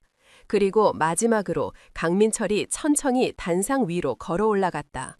그의 남루한 행색과 주름진 얼굴. 하지만 그가 단상 중앙에 서는 순간 강당 안의 모든 공기가 그를 중심으로 모이는 듯했다. 그에게는 좌중을 압도하는 기묘한 힘이 있었다. 그는 마이크를 잡지 않았다. 그저 자신의 육성으로 조용히 입을 열었다. 그의 목소리는 늙었지만 이상할 정도로 또렷하게 강당 전체에 울려 퍼졌다. 나는 오늘 이 자리에서 한 명의 할아버지로서 말하고자 한다. 그의 첫마디에 모두가 의아한 표정을 지었다. 조금 전 여러분의 동료인 강유라 이병이 이곳 연병장에서 죽음의 문턱까지 내몰렸다. 한쪽 팔에 깁스를 한 부상병에게 저기 서 있는 박태근이라는 자는 군화발로 등을 짓밟고 산채로 흙더미에 파묻으려 했다. 그의 담담한 설명에 강당 여기저기서 경악의 탄식이 터져나왔다. 소문으로만 듣던 끔찍한 사건의 전말이 피해자의 할아버지 입에서 직접 흘러나오고 있었던 것이다. 그 아이는 내 유일한 핏줄이다. 내 세상의 전부다. 나는 오늘 내 손녀를 지키기 위해 이곳에 왔다. 그리고 저 악마 같은 자를 내 손으로 심판하기 위해 왔다. 그의 목소리에 실린 분노에 많은 병사들이 고개를 끄덕이며 공감했다. 박태근은 고개를 더욱 깊이 숙였다. 강민철은 잠시 말을 멈추고 강당 안을 천천히 둘러보았다. 그리고 그는 누구도 예상하지 못했던 이야기를 꺼내기 시작했다. 하지만 이 끔찍한 이야기는 오늘 시작된 것이 아니다. 이 이야기는 아주 오래전 바로 나에게서부터 시작되었다. 강당은 다시 한번 침묵에 휩싸였다. 모두가 그의 다음 말을 기다렸다. 지금으로부터 정확히 30년 전, 내가 여러분만한 아들을 둔 혈기왕성한 사단장이었던 시절의 이야기다. 그는 잠시 눈을 감았다. 마치 30년 전 그날의 비느리는 풍경을 떠올리는 듯했다. 당시 내 부대에는 이진호라는 이름의 젊은 병사가 있었다. 정의롭고 용감하고 누구보다 군인으로서의 명예를 소중히 여겼던 청년이었지. 그의 목소리가 희미하게 떨리고 있었다. 그 젊은 병사는 부대 내에서 벌어지고 있던 끔찍한 군수 비리를 우연히 목격하게 되었다. 그리고 그는 자신의 목숨이 위험해질 것을 알면서도 그 사실을 상부에 보고하려 했다. 그것이 이 나라의 군인으로서 자신의 의무라고 믿었기 때문이다. 하지만 그의 정의는 보상받지 못했다. 그는 비리의 주범이었던 당시 군단장에 의해 불의의 사고로 위장되어 차가운 땅에 묻혀야만 했다. 강민철은 천천히 눈을 떴다. 그의 눈빛은 깊은 슬픔과 회한으로 가득 차 있었다. 그리고 그는 단상 아래 끌려와 있는 박태근을 똑바로 바라보았다. 그리고 그 비리의 주범, 자신의 죄를 덮기 위해 젊은 병사의 목숨을 파리 목숨처럼 앗아갔던 그 추악한 군단장의 이름이 바로 박상진 대령이다. 그 이름이 불리는 순간 강당 안의 공기가 얼어붙었다. 오상훈 중장은 입술을 깨물었다. 그래, 저기 서 있는 박태근, 네 놈의 아비다. 박태근이 고개를 번쩍 들었다. 그의 눈은 충격과 불신으로 흔들리고 있었다. 자신이 평생을 영웅처럼 믿고 존경해왔던 아버지가 살인자라는 말을 듣고 있었던 것이다. 거짓말이야. 우리 아버지는 그럴 분이 아니야. 박태근이 미친 사람처럼 소리쳤다. 하지만 강민철은 그의 발악을 무시했다. 그는 자신의 가장 깊고 어두운 치부를 꺼내기 시작했다. 그것은 그 어떤 고문보다도 더 고통스러운 자기 고백이었다. 나는 당시 사단장으로서 그 모든 진실을 알고 있었다. 나는 내 부하의 억울한 죽음에 분노했고 박상진의 죄를 만천하에 밝히려 했다. 하지만 나는 결국 그러지 못했다. 그의 목소리가 자조적인 웃음과 함께 갈라졌다. 조직을 지켜야 한다는 허울 좋은 명분, 나의 출세와 미래를 보장해주겠다는 달콤한 유혹, 그 앞에서 나는 비겁하게 무릎을 꿇었다.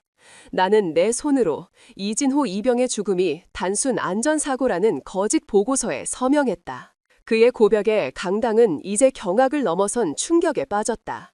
살아있는 전설, 회색 사자라 불리던 영웅의 입에서 믿을 수 없는 이야기가 나오고 있었다.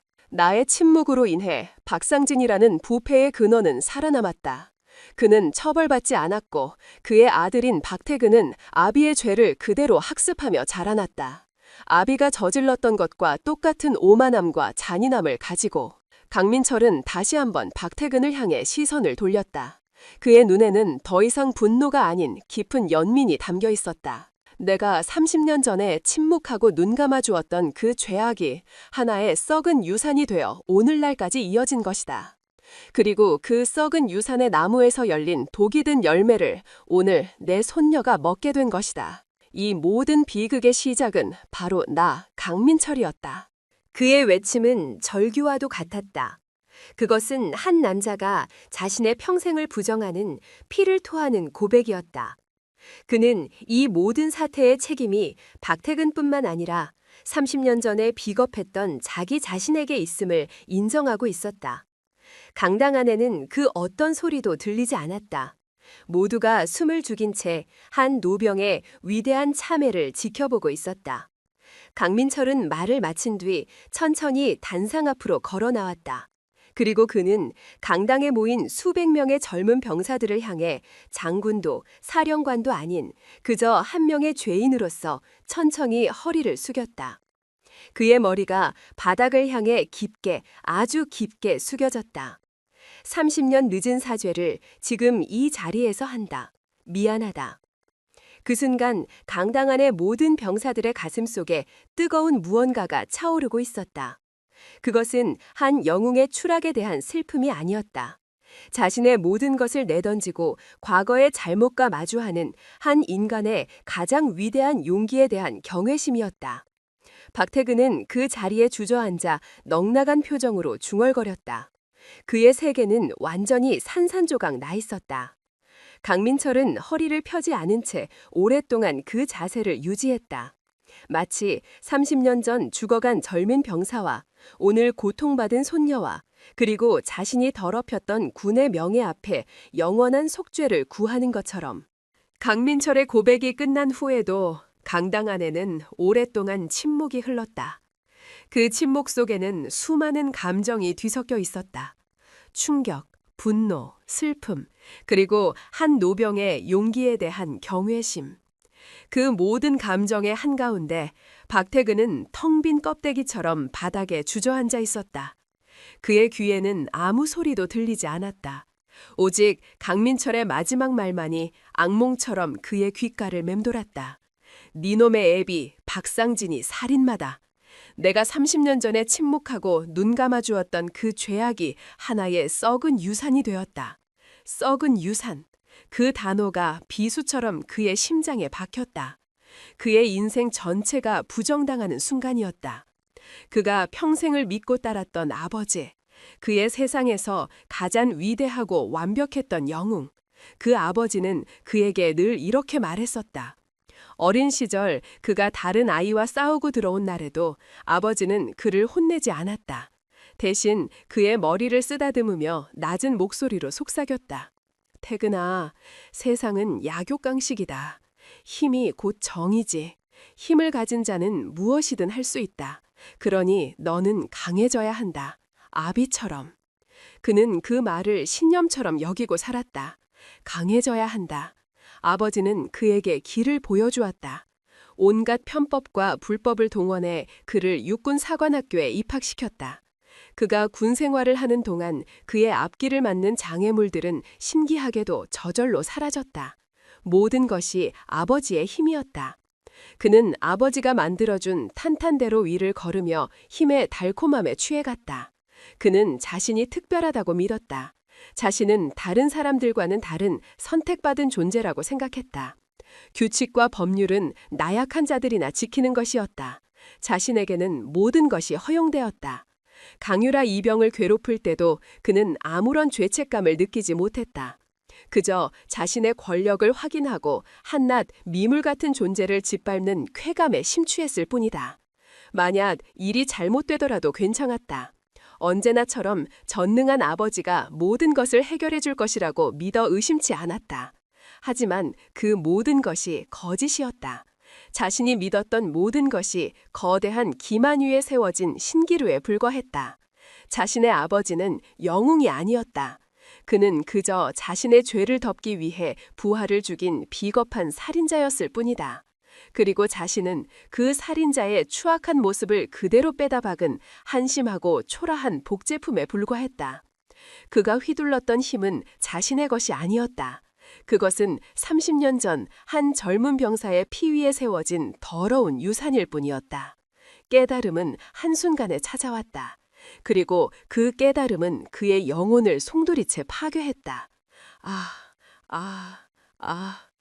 그의 입에서 의미 없는 신음소리가 흘러나왔다.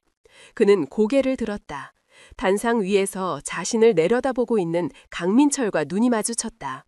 그 눈에는 더 이상 분노나 경멸이 담겨 있지 않았다. 오히려 그의 눈빛은 깊은 슬픔과 연민으로 가득 차 있었다. 마치 길을 잃고 망가져버린 가여운 짐승을 바라보는 듯한 눈빛. 박태근은 그 눈빛을 견딜 수가 없었다. 차라리 자신을 때리고 욕하고 저주해주기를 바랐다. 하지만 저 눈빛은 아니었다. 저 동정심 가득한 눈빛은 그의 마지막 남은 자존심마저 갈기갈기 찢어밟고 있었다. 그는 미친 사람처럼 웃기 시작했다. 하하하, 썩은 유산. 그래, 내가 썩은 유산이다. 그의 웃음소리는 처절했다. 그것은 웃음이 아니라 영혼이 찢겨나가는 비명에 가까웠다. 결국 당신 말이 다 맞았어, 강민철. 당신은 30년 전에 아버지를 이겼어야 했어. 그랬다면 나 같은 괴물은 태어나지도 않았을 텐데. 그의 외침은 강민철을 향한 원망인 동시에 자기 자신에 대한 지독한 혐오였다. 그는 강민철이 자신을 처벌하는 것을 넘어 자신의 존재 자체를 부정해버렸다는 것을 깨달았다. 강민철은 육체적인 고통보다 더 끔찍한 형벌을 내린 것이다. 그의 믿음을 파괴하고 그의 세계를 무너뜨리고 그의 존재의 이유를 빼앗아 버렸다. 이것이야말로 가장 완벽하고 잔인한 복수였다. 강민철은 단상에서 천천히 내려왔다. 그는 완전히 무너져버린 박태근은 앞에 멈춰섰다. 그리고 그는 허리를 숙여 바닥에 떨어진 대령 계급장을 주워들었다. 그는 계급장에 묻은 먼지를 손으로 조용히 털어냈다. 그리고는 그것을 박태근의 손에 쥐어주었다. 박태근은 이해할 수 없다는 표정으로 그를 바라보았다. 이 계급장은 내 아비의 것이 아니다. 이것은 네가 지난 20년간 군인으로서 살아왔던 시간의 무게다. 강민철의 목소리는 놀랍도록 차분했다. 나는 네 아비의 죄를 심판하러 왔다. 하지만 동시에 너의 죄 또한 심판하러 왔다. 너는 네 아비의 복제품이 아니다. 너는 너 자신의 죄에 대한 책임을 져야 할 독립된 인격체다. 그는 박태근에게 선택권을 주지 않았다. 그는 박태근이 아버지의 그늘 뒤에 숨어 모든 책임을 과거의 업보탓으로 돌리는 것을 허락하지 않았다. 강유라를 고문한 것은 박상진이 아니었다. 병사들의 월급을 빼앗은 것도 박상진이 아니었다. 그 모든 죄는 온전히 박태근 자신의 선택과 의지로 저질러진 것이었다. 내 아비는 법의 심판을 피했을지 모르지만 너는 아니다. 너는 네가 저지른 모든 죄에 대한 대가를 남김없이 치르게 될 것이다. 군법에 따라 그리고 인간으로서의 양심에 따라. 강민철의 말은 비수처럼 날아와 박태근의 마지막 도피처마저 베어버렸다. 그는 박태근을 아버지의 망령으로부터 해방시켜주는 동시에 그를 자신만의 죄가 새겨진 고독한 지옥 속에 가두어버린 것이다. 박태근은 손에 쥔 계급장을 내려다보았다. 한때 그의 자랑이자 모든 것이었던 그 차가운 금속 조각이 이제는 그의 죄의 무게를 상징하는 낙인처럼 느껴졌다. 그의 눈에서 마침내 눈물이 흘러내렸다. 그것은 더 이상 분노나 억울함의 눈물이 아니었다. 자신의 지난 삶 전체에 대한 뒤늦고도 처절한 참회의 눈물이었다. 그는 오열하기 시작했다. 어린 아이처럼 강당이 떠나가라 목 놓아 울었다. 그의 울음소리를 끝으로 과거와 현재를 잇는 30년간의 지독한 악연은 마침내 그 종지부를 찍고 있었다. 강민철은 조용히 돌아섰다. 그의 역할은 끝났다. 그는 복수를 완성했고 동시에 자신의 30년 묵은 과오를 바로잡았다. 이제 남은 것은 이 모든 상처를 치유하고 새로운 미래를 만들어 나가는 것뿐이었다.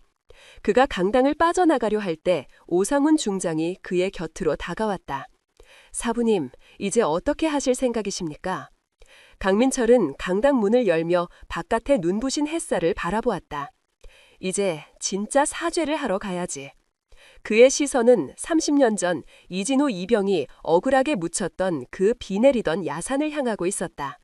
진정한 심판은 이제부터가 시작이었다. 강민철이 강당을 떠난 후에도 그가 남긴 여운은 깊고 무겁게 가라앉아 있었다. 수백 명의 장병들은 마치 거대한 폭풍이 휩쓸고 지나간 자리에 남겨진 사람들처럼 멍하니 서 있을 뿐이었다.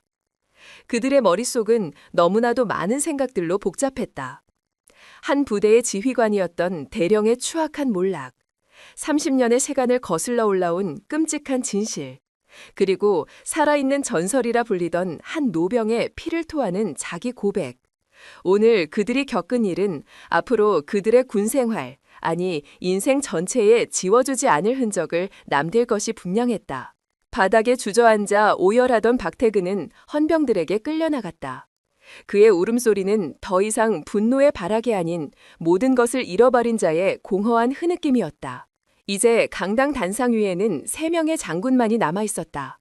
오상훈 중장, 김도현 소장, 서지도 준장. 그들은 자신들의 스승이 남기고 간 이 무거운 공기를 어떻게 수습해야 할지 잠시 말을 잃고 서 있었다.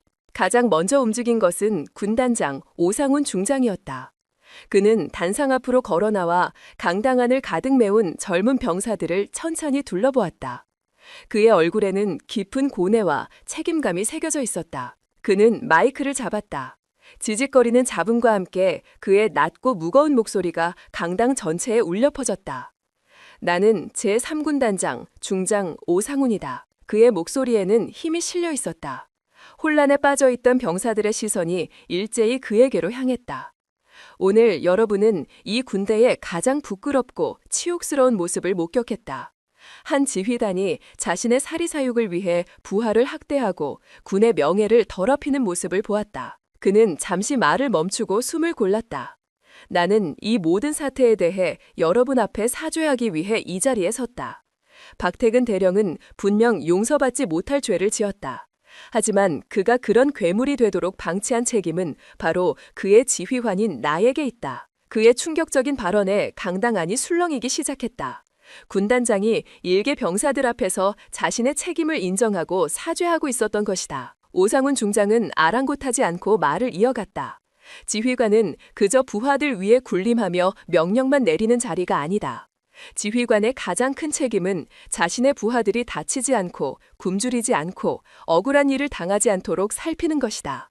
하지만 나는 그 책임을 다하지 못했다. 내 휘하 부대에서 내 부하가 고통받고 있을 때 나는 그것을 알지 못했다. 이것은 변명의 여지가 없는 나의 잘못이다. 그의 목소리는 진심이었다.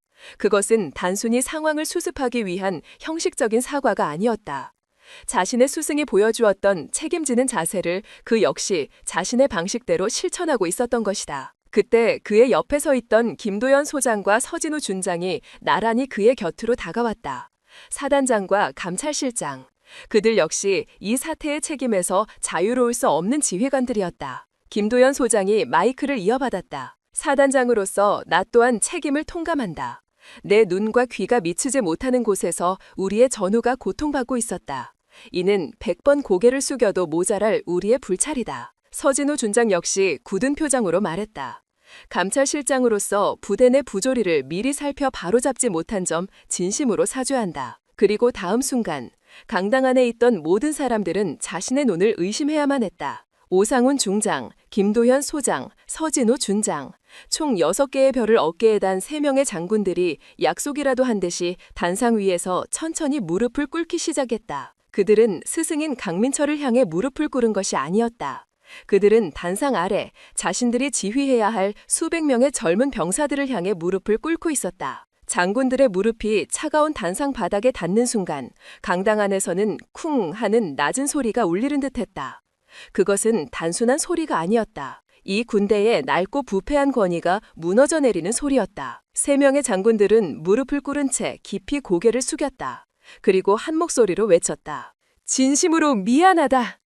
그들의 외침은 강당의 벽을 치고 모든 병사들의 가슴에 깊이 박혔다. 처음에는 당황하고 어쩔 줄 몰라 하던 병사들. 그들의 눈시울이 점차 붉어지기 시작했다. 그들은 군 생활을 하면서 수없이 많은 부조리와 불합리를 겪어왔다. 그때마다 그들은 원래 군대란 다 그런 곳이라며 스스로를 위로하고 체념해야만 했다. 그들의 고통에 귀 기울여주는 지휘관은 없었다. 하지만 지금 그들의 눈앞에서 하늘처럼 높게만 보였던 장군들이 자신들을 향해 무릎 꿇고 사죄하고 있었다. 그것은 그들이 평생 겪어보지 못했던 가장 충격적이고도 위대한 광경이었다. 한 병사가 자신도 모르게 흐느끼기 시작했다. 그의 흐느낌은 옆 사람에게로 그리고 또 다른 사람에게로 전염되었다. 곧 강당 안은 수백 명의 젊은 병사들의 조용한 울음소리로 가득 찼다. 그것은 억울함의 눈물이 아니었다. 자신들의 고통을 마침내 인정받고 위로받는 것에 대한 감격의 눈물이었다. 한참의 시간이 흐른 뒤 오상훈 중장은 천천히 자리에서 일어났다. 그는 붉어진 눈으로 병사들을 바라보며 마지막 말을 이었다. 오늘의 이 치욕을 우리는 결코 잊지 않을 것이다. 이 사건은 단순히 한 명의 부패한 지휘관을 처벌하는 것으로 끝나지 않을 것이다. 이것은 우리 군 전체가 다시 태어나는 계기가 되어야만 한다. 그는 주먹을 불끈 쥐었다. 나는 오늘 이 자리에서 여러분에게 약속한다. 다시는 이 땅의 그 어떤 장병도 오늘 강유라 이병이 겪었던 것과 같은 억울한 고통을 겪지 않도록 만들겠다. 군할 모든 부조리와 악습을 뿌리 뽑고 오직 명예와 책임만이 살아 숨쉬는 군대를 만들겠다. 이것은 군단장으로서의 명령이자 여러분의 선배 군인으로서의 맹세다. 그의 선언에 울고 있던 병사들이 하나둘씩 허리를 펴기 시작했다. 그들의 눈에는 더 이상 눈물이 아닌 뜨거운 결의가 차오르고 있었다. 누가 먼저랄 것도 없이 한 병사가 손뼉을 치기 시작했다. 그 박수 소리는 순식간에 강당 전체로 퍼져나갔다. 우레와 같은 박수 소리. 그것은 불신과 냉소로 가득 찼던 병사들이 자신들의 지휘관에게 보내는 첫 번째 신뢰의 표현이었다. 그들은 오늘 진정한 리더십이 무엇인지를 배웠다. 그것은 높은 계급장이나 권위에서 나오는 것이 아니었다. 자신의 잘못을 인정하고 부하들 앞에서 기꺼이 무릎 꿇을 수 있는 용기, 그리고 더 나은 미래를 만들겠다는 책임감. 그것이야말로 부하들의 마음을 움직이는 진정한 힘이라는 것을 깨달았다.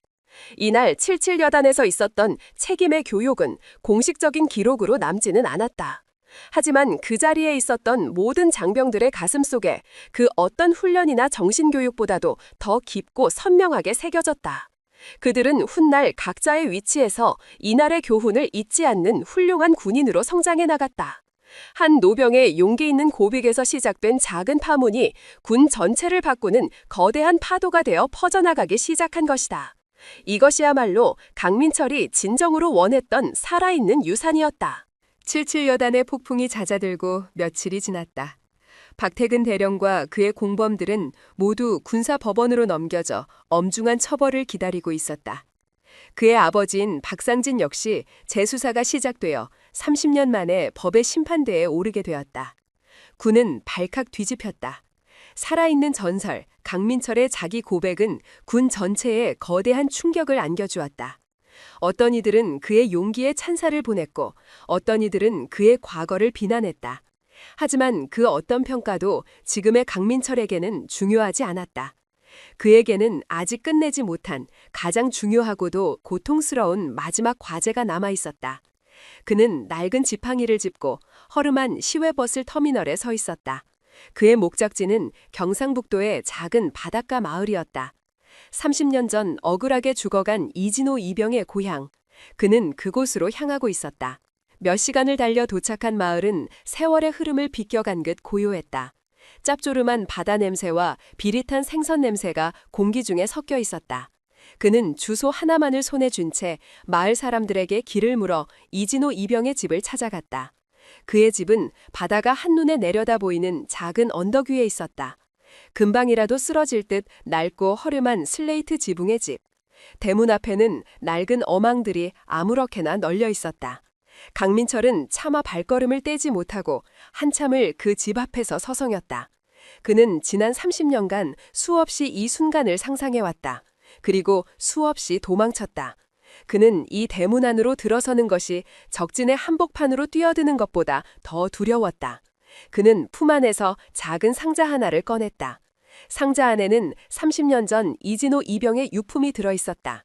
낡은 가족 사진 한 장과 그가 어머니에게 보내려고 썼지만 붙이지 못했던 마지막 편지. 당시 부대에서는 이 유품들을 분실 처리했다. 진실이 담겨 있을지도 모르는 편지가 외부로 나가는 것을 막기 위해서였다. 하지만 강민철은 차마 그것들을 없애지 못하고 지난 30년간 자신의 죄책감처럼 간직해왔다. 그는 심호흡을 한 번 하고 떨리는 손으로 낡은 대문을 밀었다. 삐럭거리는 소리와 함께 문이 열렸다. 마당에는 허리가 구부정한 노파가 앉아 그물을 손질하고 있었다. 세월의 풍파가 그대로 새겨진 얼굴. 이진호 이병의 어머니였다. 그녀는 낯선 노인의 등장에 잠시 경계하는 눈빛을 보였다. 누구신지요? 강민철은 차마 입을 열 수가 없었다. 무슨 말부터 시작해야 할까? 30년 동안 당신의 아들을 죽음으로 내몬 공범이 바로 나라고 말해야 할까? 그의 입술이 파르르 떨리고 있었다. 그가 아무 말도 못하고 있자 노파가 먼저 자리에서 일어났다. 그녀는 강민철의 얼굴을 찬찬히 뜯어보았다. 그리고 그녀의 눈이 희미하게 흔들렸다. 혹시 우리 진호 부대에 계셨던 분이신가요? 그녀는 아직도 아들을 기억하고 있었다. 아니, 단 한순간도 잊어본 적이 없었던 것이다. 그 말에 강민철의 마지막 이성의 둑이 무너져 내렸다. 그는 아무 말 없이 노파의 앞에 그대로 무릎을 꿇었다. 쿵근. 그의 무릎이 차갑고 거친 흙바닥에 부딪혔다. 그는 허리를 깊이 숙이고 머리를 땅에 박았다. 그의 어깨가 걷잡을 수 없이 떨리고 있었다. 노파는 당황하여 어쩔 줄을 몰라 했다. 아니, 어르신, 왜 이러십니까? 일단 일어나서 말씀을. 하지만 강민철은 일어나지 않았다. 그는 땅에 머리를 박은 채 마침내 피를 토하는 심정으로 첫마디를 내뱉었다. 죄송합니다. 그의 목소리는 갈라지고 찢겨 있었다. 제가 진호를 죽였습니다. 제가 바로 당신 아들의 원수입니다. 그의 충격적인 고백에 노파의 얼굴이 하얗게 굳어버렸다. 그녀는 아무 말도 없이 그저 무릎을 꿇고 있는 노인을 내려다볼 뿐이었다. 강민철은 지난 30년간 있었던 모든 일을 털어놓았다.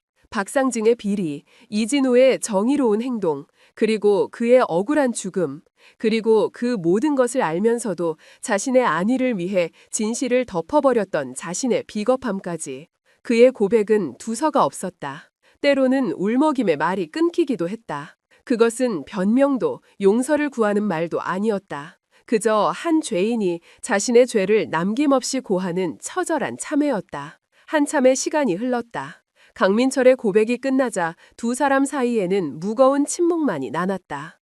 바람소리와 멀리서 들려오는 파도소리만이 그들의 침묵을 채우고 있었다. 침묵을 깬 것은 노파였다. 그녀는 떨리는 손을 들어 자신의 눈물을 닦았다. 그녀는 울고 있었다. 하지만 그녀의 얼굴에는 원망이나 분노가 아닌 깊이를 알 수 없는 슬픔이 담겨 있었다. 그녀는 무릎을 굽혀 강민철의 어깨를 조심스럽게 잡아 일으켰다. 일어나세요. 그녀의 목소리는 너무나도 작고 힘이 없었지만 강민철에게는 천둥소리처럼 크게 들렸다. 그는 차마 고개를 들지 못했다. 저는 당신 앞에 설 자격이 없는 놈입니다. 그러자 노파가 말했다. 그녀의 말은 강민철의 심장을 관통했다. 나는 지난 30년 동안 매일 밤 아들 꿈을 꿨소. 꿈속에서 우리 아들은 늘 군복을 입고 온몸에 흙을 뒤집어 쓴 채 나를 보며 울고 있었지. 왜 자기가 죽어야 했는지 모르겠다면서, 너무 억울하다면서. 그녀는 말을 잇지 못하고 흐느꼈다. 나는 어미로서 해줄 수 있는 게 아무것도 없었어. 그저 내 아들이 왜 그렇게 억울하게 죽어야 했는지 그 이유라도 알고 싶었을 뿐이요. 하지만 지난 30년간 아무도 내게 진실을 말해주지 않았지. 그녀는 뭉글젖은 눈으로 강민철을 바라보았다. 이제야 알겠군요. 우리 아들이 왜 그렇게 억울해했는지, 얼마나 용감한 아이였는지. 오늘 당신이 이곳에 와서 진실을 말해주지 않았다면 나는 아마 평생을 죽어서까지도 그 이유를 모른 채 하늘 품고 살았을 거요. 그녀는 강민철의 손을 잡았다. 그녀의 손은 그물을 손질하느라 거칠고 투박했지만 그 어떤 손길보다도 따뜻했다. 내가 어떻게 당신을 원망하겠소. 당신도 지난 30년 동안 내 아들처럼 지옥 속에서 살았을 텐데. 고맙소. 이렇게라도 찾아와줘서. 이제라도 우리 아들의 명예를 되찾아 주어서 정말 고맙소. 그녀의 용서에 강민철은 더 이상 참지 못하고 우열했다. 그는 어린아이처럼 한참을 소리내어 울었다. 30년 묵은 죄책감과 마음의 빚이 노파의 따뜻한 용서 한마디에 눈물과 함께 씻겨 내려가는 듯했다. 그는 노파에게 이진호의 유품이 담긴 상자를 건넸다. 노파는 떨리는 손으로 상자를 열고 아들의 마지막 편지와 가족 사진을 보며 또다시 눈물을 흘렸다.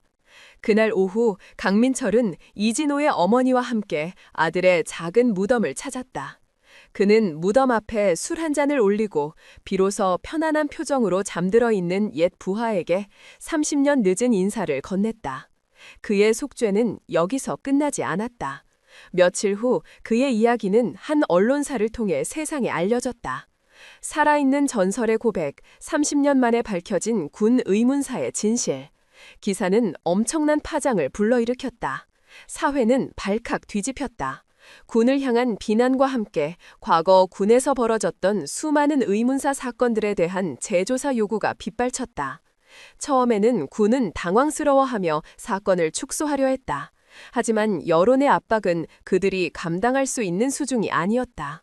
특히 현역 군단장인 오상훈 중장을 비롯한 젊은 장성들이 이 움직임에 적극적으로 동참했다. 그들은 스승이 시작한 이 고통스러운 자기 반성이 군이 다시 태어날 수 있는 유일한 기회라고 믿었다. 결국 국방부는 과거사 진실규명위원회를 출범시켰다. 수십 년간 굳게 닫혀있던 진실을 문이 마침내 열리기 시작한 것이다. 강민철의 용기 있는 속죄는 단순히 한 개인의 구원으로 끝나지 않았다.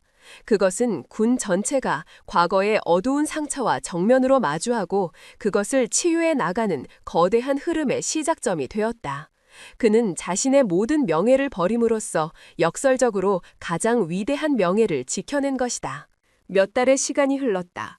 대한민국 군은 유례없는 변화의 시기를 겪고 있었다. 강민철의 고백으로 시작된 과거사 진실규명위원회는 수십 년간 묻혀있던 여러 사건들의 진실을 수면 위로 끌어올렸다. 수많은 피해자와 유가족들이 뒤늦게나마 명예를 회복했다.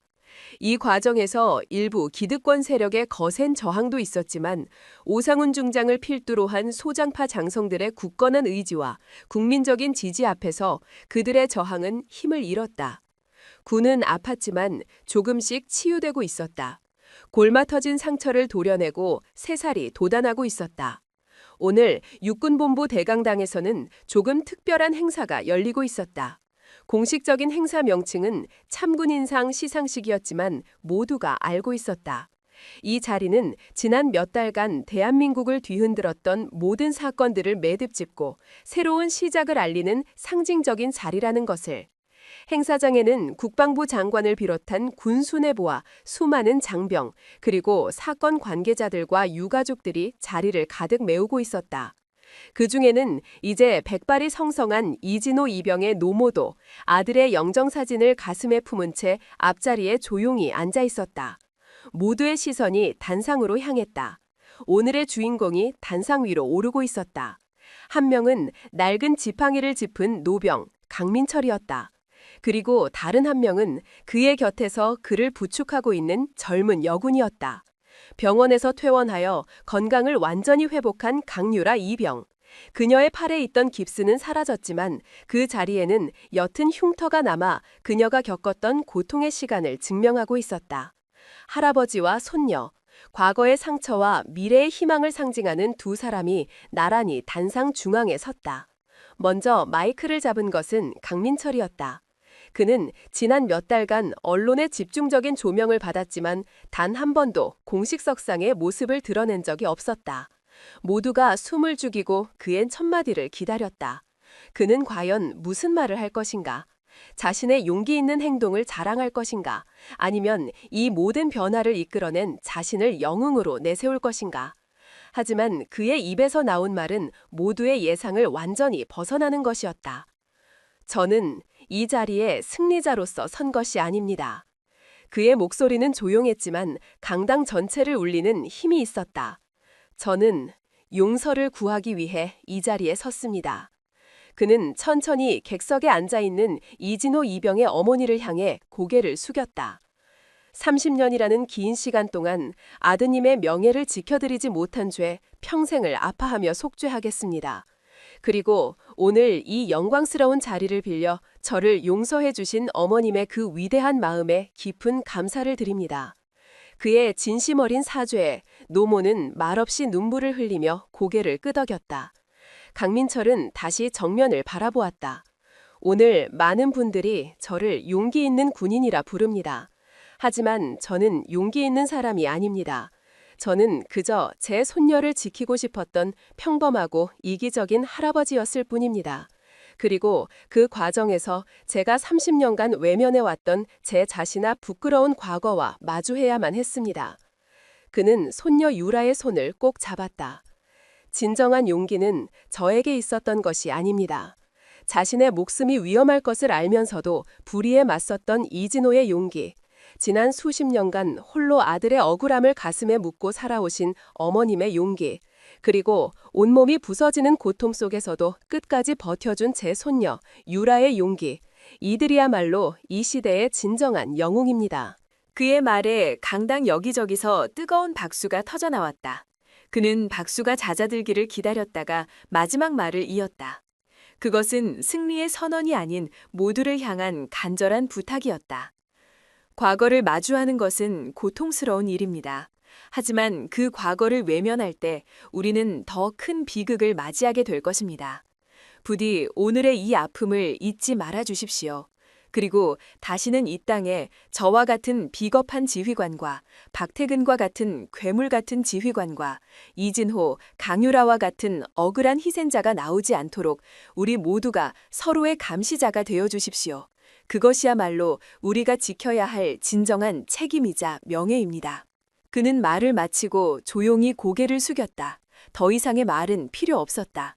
그의 모든 진심이 강당 안의 모든 사람들에게 전달되었다. 다음으로 강유라 이병이 마이크 앞에 섰다. 모두의 시선이 그녀에게로 향했다. 그녀는 지난 몇 달간 언론의 인터뷰 요청을 모두 거절해왔다. 그녀가 어떤 심경의 변화를 겪었는지, 앞으로 어떤 길을 갈 것인지 모두가 궁금해했다. 일부에서는 그녀가 끔찍한 경험으로 인해 군을 떠날 것이라고 예측하기도 했다. 그녀는 아직 앳된 얼굴이었지만 그 눈빛은 이전보다 훨씬 더 깊고 단단해져 있었다. 저는 오늘 이 자리에서 한 명의 피해자가 아닌 대한민국 육군 일영 강유라로서 말하고자 합니다. 그녀의 목소리는 떨리지 않았다. 오히려 강한 의지가 담겨 있었다. 저는 군인이신 할아버지를 동경해 군에 입대했습니다. 하지만 제가 겪은 군대는 제가 꿈꾸던 곳과는 많이 달랐습니다. 저는 그 안에서 깊은 절망을 느꼈고 모든 것을 포기하고 싶었던 순간도 있었습니다. 그녀는 잠시 객석에 앉아있는 동료 병사들을 바라보았다. 하지만 저는 그 절망 속에서 희망을 보았습니다. 한 분의 용기가 군 전체를 어떻게 바꿀 수 있는지, 진정한 책임과 리더십이 무엇인지를 제 눈으로 직접 목격했습니다. 그녀는 자랑스러운 눈빛으로 자신의 할아버지를 바라보았다. 그리고는 다시 정면을 향해 자신의 결심을 또렷하게 밝혔다. 그래서 저는 군에 남기로 결정했습니다. 그녀의 선언에 강당 안이 다시 한번 술렁했다. 강민철조차 놀란 눈으로 손녀를 바라보았다. 저는 도망치지 않겠습니다. 제가 겪었던 고통을 제 후배들은 결코 겪게 하지 않겠습니다. 저는 가장 낮은 곳에서부터 제 동료들의 목소리에 귀를 기울이고 그들의 아픔을 끌어안는 선임이 될 것입니다. 할아버지께서 제게 물려주신 책임이라는 유산을 이제는 제가 다른 전우들에게 전해주겠습니다. 그녀의 당창 포부는 그 어떤 장군의 연설보다도 더 큰 울림을 주었다. 그녀는 단순히 군에 남는 것을 넘어 군을 변화시키는 주체가 되겠다고 선언한 것이다. 피해자로서의 상처를 다른 사람을 지키는 힘으로 승화시킨 것이다. 이것이야말로 진정한 극복이었다. 강민철의 눈가에 조용히 이슬이 맺혔다. 그는 오늘 자신의 30년 과오가 비로소 완전한 용서를 받았음을 느꼈다. 자신이 지키고자 했던 군인의 명예와 책임이라는 유산이 이제 가장 사랑하는 손녀의 손에 안전하게 넘겨진 것이다. 할아버지와 손녀는 서로를 마주보며 희미하게 미소 지었다. 두 사람의 미소 위로 강당의 조명이 눈부시게 쏟아져 내리고 있었다. 과거의 세대와 미래의 세대가 책임이라는 이름 아래 하나가 되는 순간이었다. 새로운 시대의 막이 그렇게 조용히 오르고 있었다. 그로부터 1년 후, 한때 절망과 폭력의 그림자가 짙게 드리웠던 제77여단은 이제 누구도 예전의 모습을 떠올릴 수 없을 만큼 완벽하게 다른 부대가 되어 있었다. 부대의 아침은 더 이상 공포에 찬 점호 소리로 새작되지 않았다. 대신 연병장 곳곳에서 들려오는 힘찬 함성과 건강한 웃음소리가 새벽 공기를 갈랐다. 이곳의 병사들은 더 이상 지휘관의 눈치를 보며 숨지기지 않았다. 그들은 서로를 전우라 부르며 훈련 중 실수를 한 동료를 향해 비난 대신 격려의 말을 건넸다. 한 젊은 이병이 각계전주 훈련 중 장애물을 넘다 실수를 해 흙바닥에 넘어졌다. 과거 박태근이 있던 시절이라면 상상도 할 수 없는 욕설과 구타가 이어졌을 것이다. 하지만 지금은 달랐다. 그의 곁으로 달려온 것은 분대장의 발길질이 아닌 따뜻한 손길이었다. 괜찮나, 김이병? 다친 데는 없고? 젊은 하사 한 명이 그의 앞에 무릎을 굽히고 앉아 그의 상태를 살폈다. 그녀의 목소리는 단호했지만 그 안에는 진심 어린 걱정이 담겨 있었다. 이병은 죄송함에 고개를 숙였다. 죄송합니다. 제가 또 실수를... 그러자 하사는 그의 어깨를 두드리며 웃었다. 군인이 훈련 중에 실수하는 건 당연한 거야. 넘어졌으면 다시 일어나면 돼. 중요한 건 왜 넘어졌는지를 기억하고 다음에는 넘어지지 않도록 노력하는 거지. 자, 다시 한번 해보자. 이번엔 내가 옆에서 봐줄게. 그녀의 격려에 이병의 얼굴에 다시 자신감이 피어올랐다. 그는 힘차게 대답하며 자리에서 일어났다. 예, 알겠습니다. 그 모습을 지켜보던 다른 병사들도 옅은 미소를 지었다. 그녀는 이 부대의 모든 병사들에게 그런 존재였다. 때로는 엄격한 교관처럼, 때로는 친누나처럼. 그녀의 이름은 강유라 하사였다. 1년 전 끔찍한 사건의 피해자였던 그 가녀린 이병은 이제 어엿한 부사관이 되어 자신과 같은 길을 걷는 후배들을 이끌고 있었다. 그녀는 누구보다 병사들의 아픔을 잘 이해했다. 그녀는 매일 밤 네모반을 순찰하며 잠 못 이루는 병사가 있으면 조용히 곁에 앉아 이야기를 들어주었다. 그녀는 부당한 지시에는 설령 그것이 상관의 명령이라 할지라도 조용히 이의를 제기할 줄 아는 용기를 가지고 있었다. 그녀의 그런 모습은 부대 전체에 선한 영향력을 퍼뜨렸다. 그녀를 본 다른 부사관들과 장교들도 변하기 시작했다. 권위적인 명령 대신 소통을 선택했고 처벌 대신 교육을 우선시했다. 77여단은 그렇게 아래에서부터 가장 낮은 곳에서부터 건강하게 다시 태어나고 있었다. 같은 시각 부대에서 멀리 떨어진 한적한 강가. 강민철은 작은 접이식 의자에 앉아 고요히 흐르는 강물을 바라보고 있었다. 그의 앞에는 낚싯대가 드리워져 있었지만 미끼를 무는 물고기는 한 마리도 없었다. 하지만 그는 조금도 조급해하지 않았다. 그는 더 이상 무언가를 잡기 위해 낚시를 하는 것이 아니었다. 그저 흐르는 강물과 강물에 반사되는 햇살과 귓가를 스치는 바람 소리를 느끼는 것만으로도 충분했다. 그의 얼굴에는 지난 수십 년간 그를 짓눌러왔던 죄책감의 그늘이 완전히 사라져 있었다. 대신 모든 것을 내려놓은 자만이 가질 수 있는 깊고 평온한 미소가 자리 잡고 있었다. 그때 그의 등 뒤에서 자갈 밟는 소리가 들려왔다. 사박, 사박. 그는 돌아보지 않아도 누구인지 알 수 있었다.